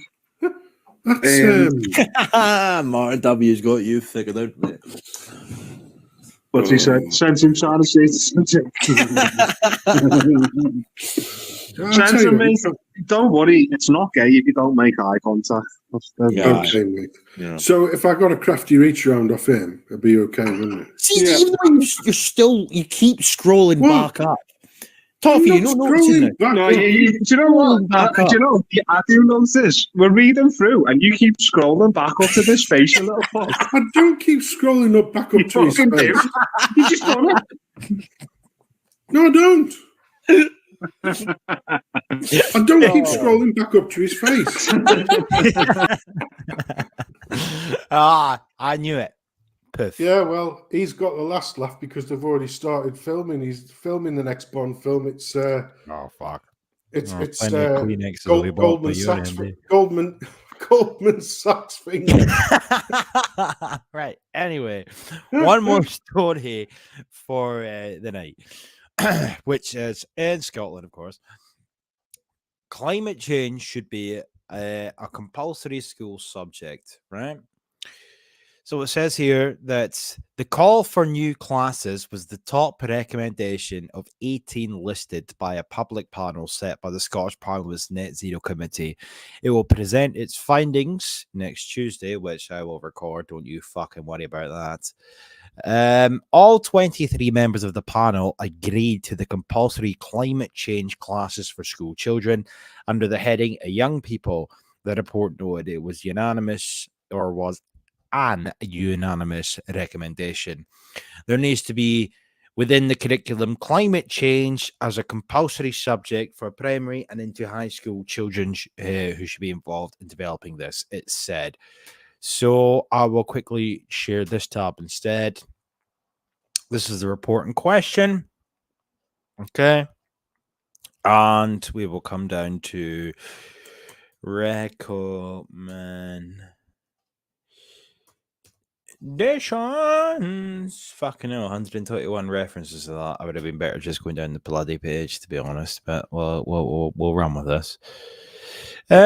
Because there's obviously a wee tiny bit more text when it comes to the actual recommendations. Right, fuck that. I'll do it the old-fashioned way, shall I? Here we go. Amending on recommendations. Rating recommendations, not what I'm after. Preparing for recommendations, nope. It should be just down here. It fucking better be down here. Here we go. Recommendations, young people. This one here. Yeah. Recommendation 1 was unanimously voted upon. There needs to be within the curriculum climate change as a compulsory subject for primary and into high school, and children should be involved developing this so that all children are made aware, have the opportunity to engage and talk, to influence their parents and help change within the home and at local level, because this is the only current option. It would ensure that all pupils gain a basic understanding of climate change, energy production, global concerns, and green job opportunities. And that is it. Yep, that's the recommendation. I could sit here all night ranting and raving about that, but I'll leave this one to the three of you. PBC will come to you first. Obviously, you have kids that are of school age, albeit you homeschool. Credit to you, but your opinion on that? It's just pushing more narratives on unsuspecting kids and parents who don't know any better. The majority of people think when their kids go to school, they're being taught facts, they're being taught useful things, and it seems like nowadays they're just being taught agendas and they're being told not to question any of this stuff. And one of the teachers who, when I was at school, was seen as a pretty strict teacher, he was a bit of a dick at times, but he always said a sign of intelligence is asking questions. If you're questioning things, it's because you want to know. So kids now are being told stop asking questions, stop noticing flaws. Sorry. Just absorb information and repeat it back.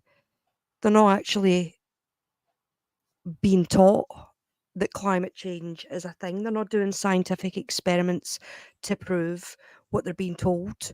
They're just being told, oh, we've got statistics and we've got graphs that some government agencies put out to claim. And there's a thing that I was just looking at on Twitter. Apparently, Sadiq Khan is saying that half of London has basically got fresh air and the other half don't. So how that works, I don't know. So like absurdities like that, nobody's even allowed to question, like, where's this shit coming from? So people really need to start paying attention to what their kids are being taught. When you go to parents' evening, if you've got kids, find out what's in their jotters. Who just burped? I thought it was I me. just No, you were not muted. That was a dirty big Ned. burp there. Did I Right. just hear the beginning of the It's GTA people who've 3 got theme kids as and well? they go Or to am I parents imagining evenings. things?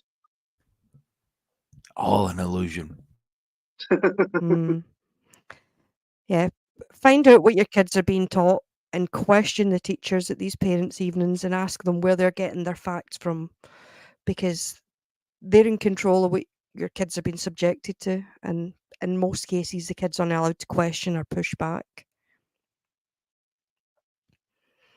It's a frightening prospect now that kids aren't going in and coming out with an open mind. They're getting in there and their minds are being closed down, if anything. They've been channeled into one way of thinking, and when they go to university, they're closed down even more. These people think that they've been educated, but what they've really been is brainwashed. And we're allowing it. Yeah.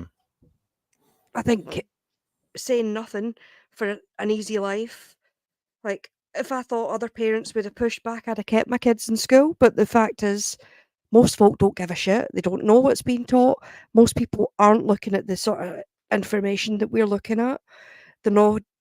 Most people think I'm a nutter for taking them out of school, because when I took them out, that was 2021. As soon as Sturgeon got another 5 years, the next day I removed my kids because I wasn't putting them through another 5 years of fucking SMP shite. And it was nowhere near as bad when I took them out as what it is now. So the amount of stuff that they couldn't talk about even then was getting bad.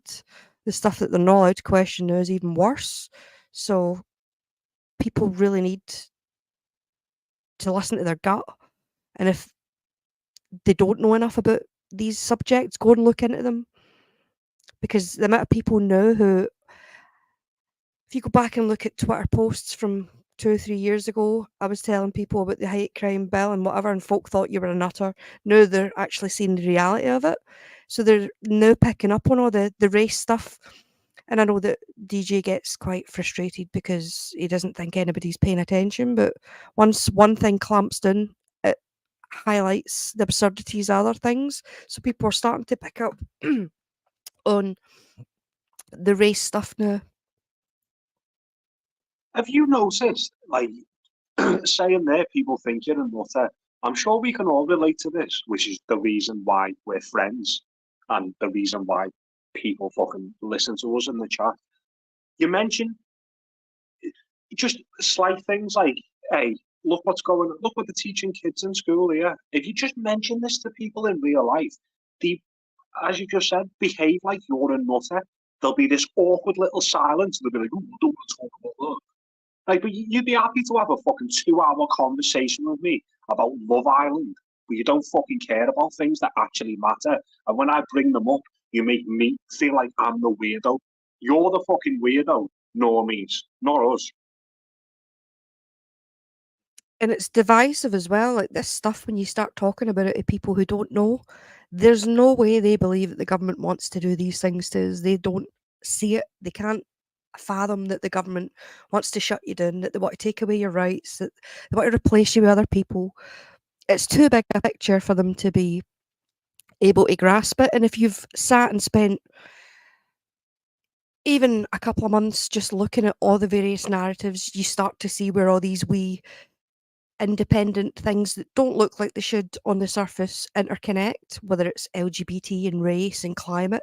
They seem like standalone narratives, but they all intersect, because then it'll be, well, climate change is only affecting brown people and it's white people's fault, and LGBT people are what is it they said about the climate change, that it was affecting women and kids more than anybody else, and specifically brown people. So how the fuck that works, I don't know. In a country where there's more white people, if there's climate change affecting people here, it affects everybody, surely. But we know that the climate change narrative is shit, and they're just pushing their own agenda. And the whole carbon footprint pish came from BP. It was BP's way of getting out of excusing their own pollution, or their own carbon footprint, if you want to call it that. by putting the onus, instead of being on the manufacturers, the refineries and the oil rigs, onto the individual end user and making them responsible. So we're now responsible for recycling rubbish instead of the people who make the food packaging being responsible for not putting it in that shite in the first place. Why is it not Findus and Marks and Spencers and Asda? Why are they not responsible for what our food comes packaged in? Because years ago it used to be wax paper or foil or fucking glass bottles. Everything's now plastic. Even the vegetables, you used to be able to go in and pick up loose vegetables, put them in a paper bag. That's because that's all there was. Now everything's shrink wrapped, everything's wrapped in plastic. Not because the consumers wanted that stuff. That's just the way it comes, and people need to start putting the onus back on the people that are doing it. I remember seeing a video maybe about a year ago of people taking all their packaging back to the supermarkets, like unwrapping their shit in the car park and walking back into the store and dumping all the plastic in there because they didn't want to put it in their recycling bin at home. None of this fucking end user stuff is because the end users, we were forced to take diesel cars back when Gordon Brown and Tony Blair were pushing them, saying it was the green option.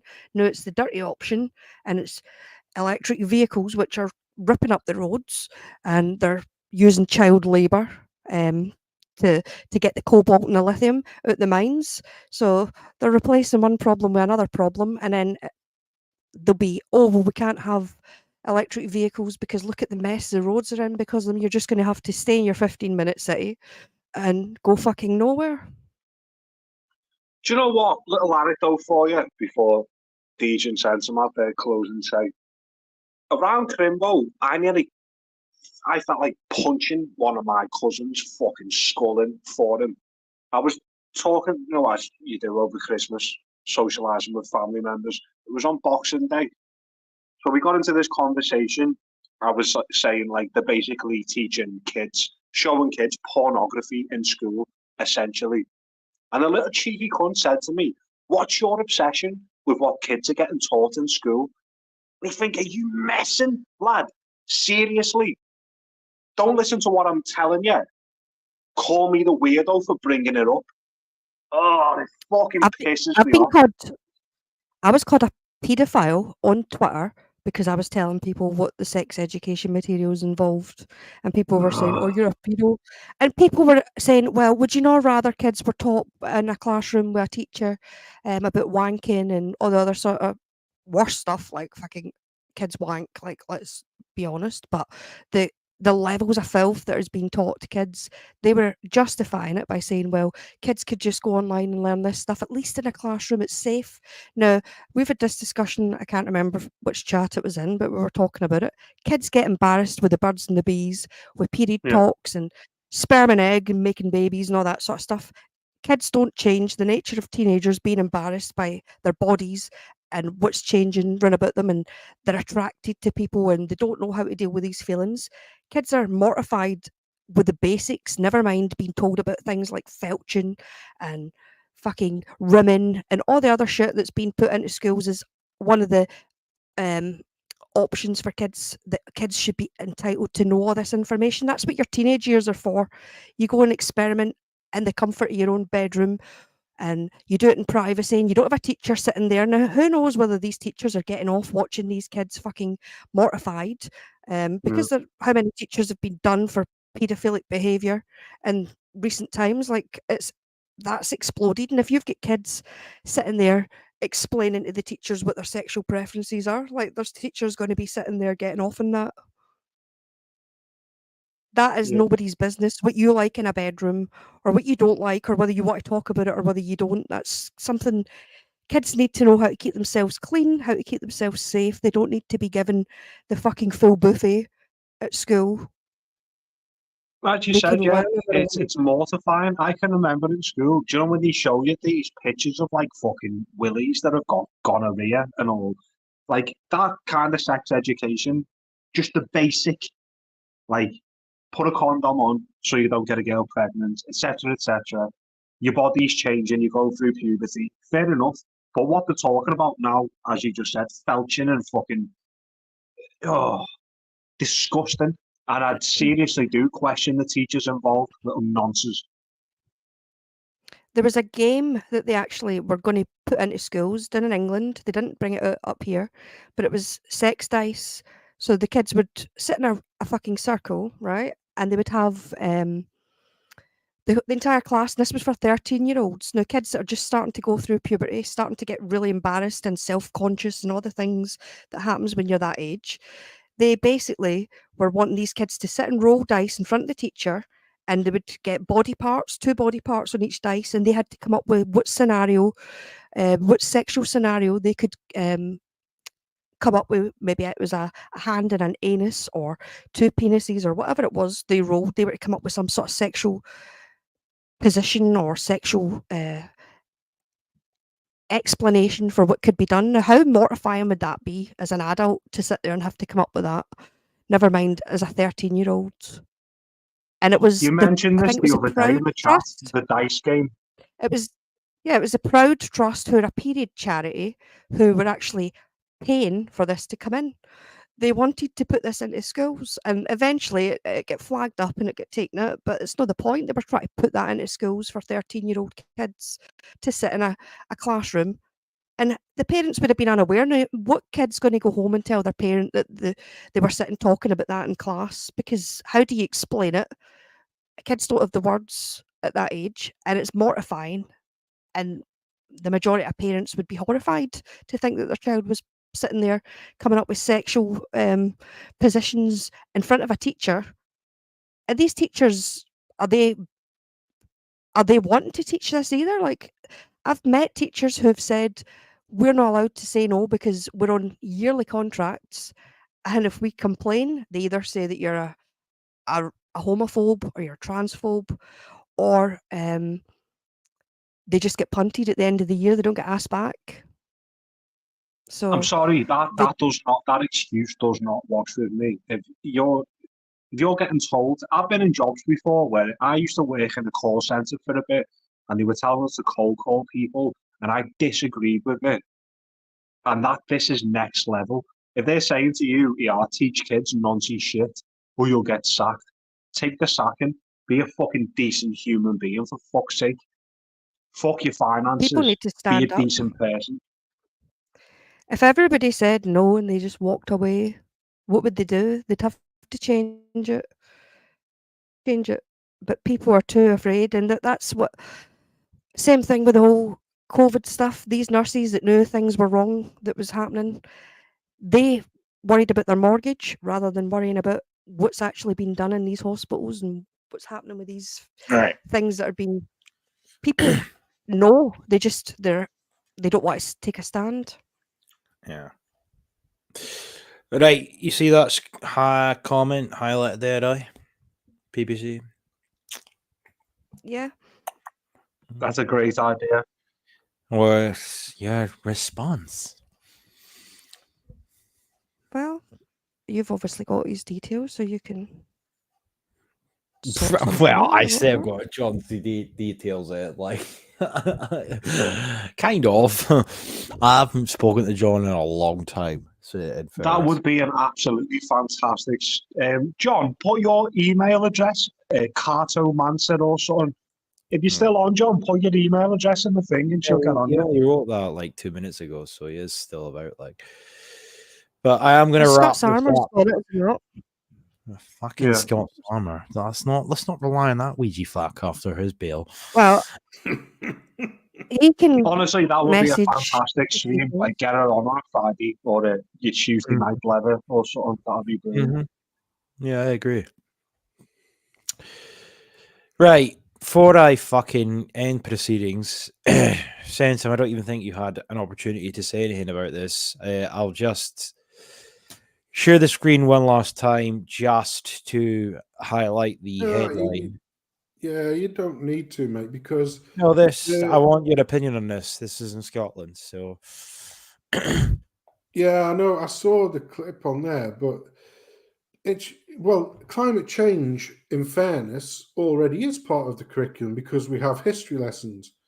And when I was a lad, before this climate bullshit became the de rigueur thing, because being taught from sort of like the mid 70s through to the mid 80s. You know, in the 70s, everybody was shitting themselves we were going to get a new ice age. And then by the end of by the end of my time in school, everybody was shitting themselves it was going to be boiling hot. None of those things happened. However, in the history lessons that we had, and things like geography and geology, which seem to go hand in hand, they talked about the various stages of the heating and warming periods that we'd encountered, and even then, so I didn't do geology or geography as a core, as like me final year subject. So I probably finished doing geography 84, 85.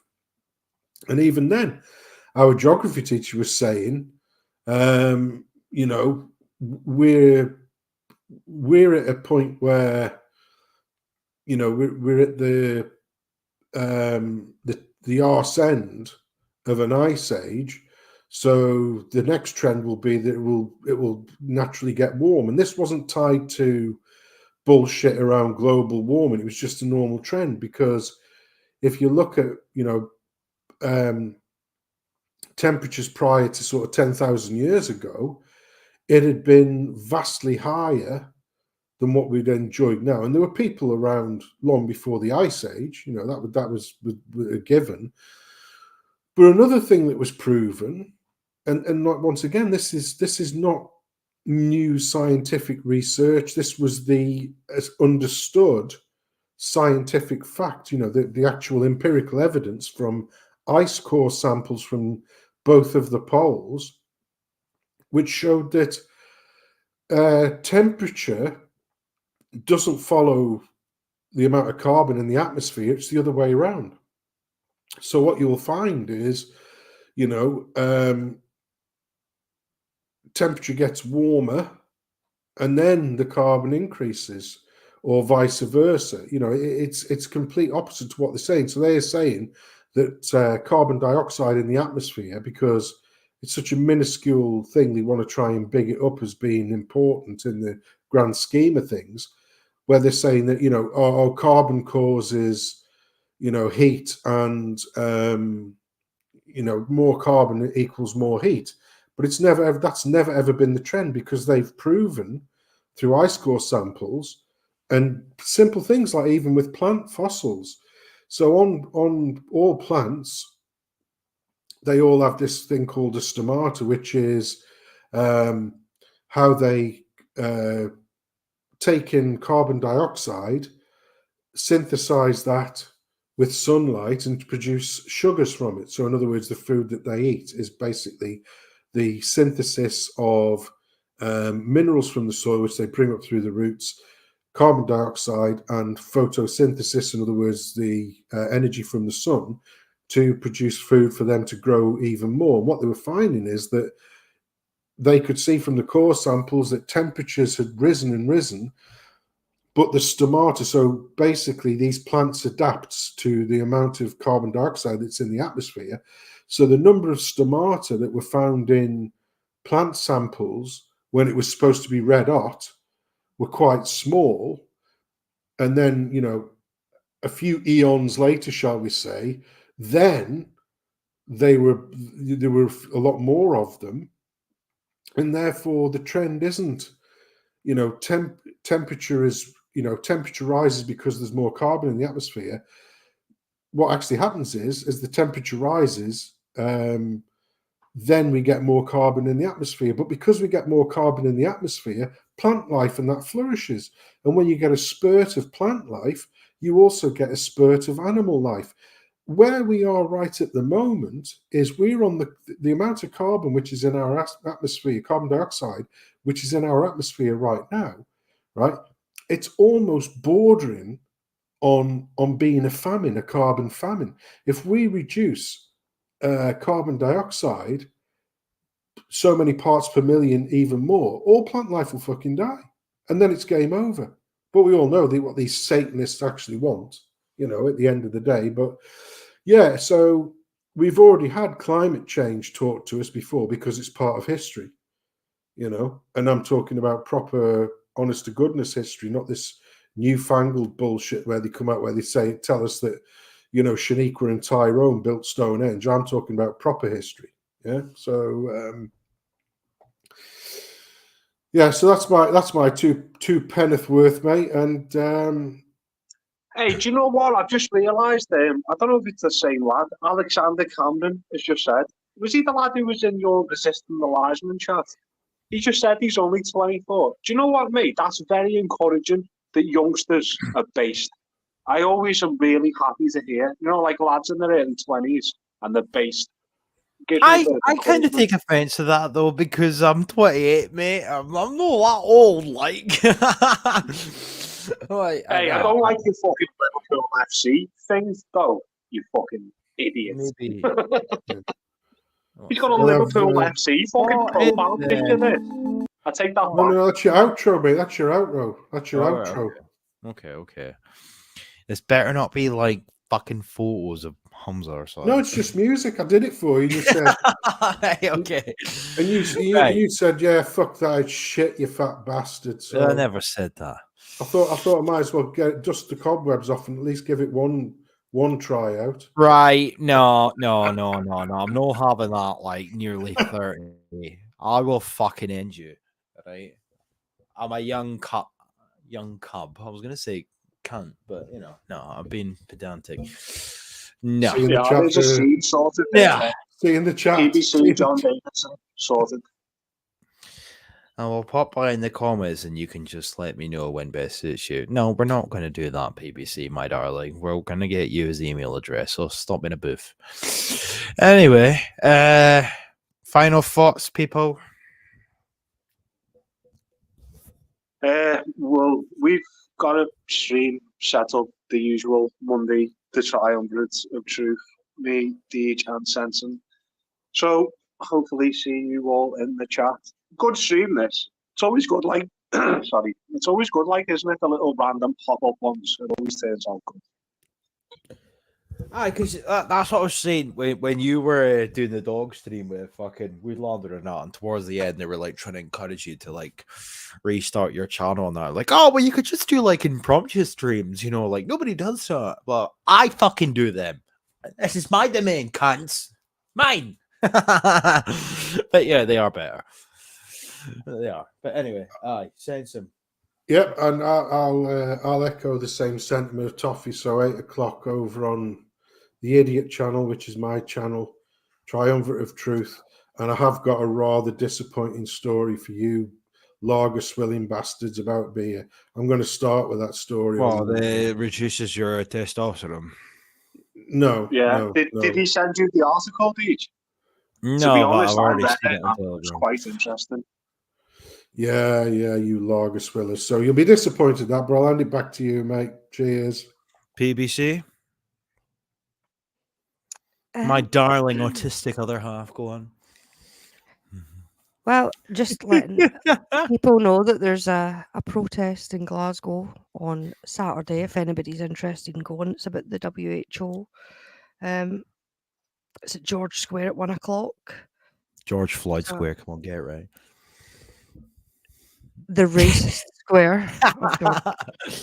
Yeah, that's happening on Saturday for anybody that's wanting to go along. And even if you don't believe in protests, sometimes it's good just to be able to talk to people who know what's going on and to be able to not have to hedge your bets. Because the majority of people at these things are well aware of everything, excuse me, that's happening. So it's sometimes good just to get the company. But I think sometimes these wee pop-up streams and just being able to talk are what's needed. I love this. It's like everybody's just saying the my streams are the best. I can go to bed. You're not going to fit in that bed with that head. It's just great. It's fantastic. Yeah. Call me Tweety Bird. All right. And no, I've got no final thoughts. Yeah, great stream. Love yous. Yeah. I'll have to duck out. See you soon. Because I'm great. Love yous. Bye. Good night.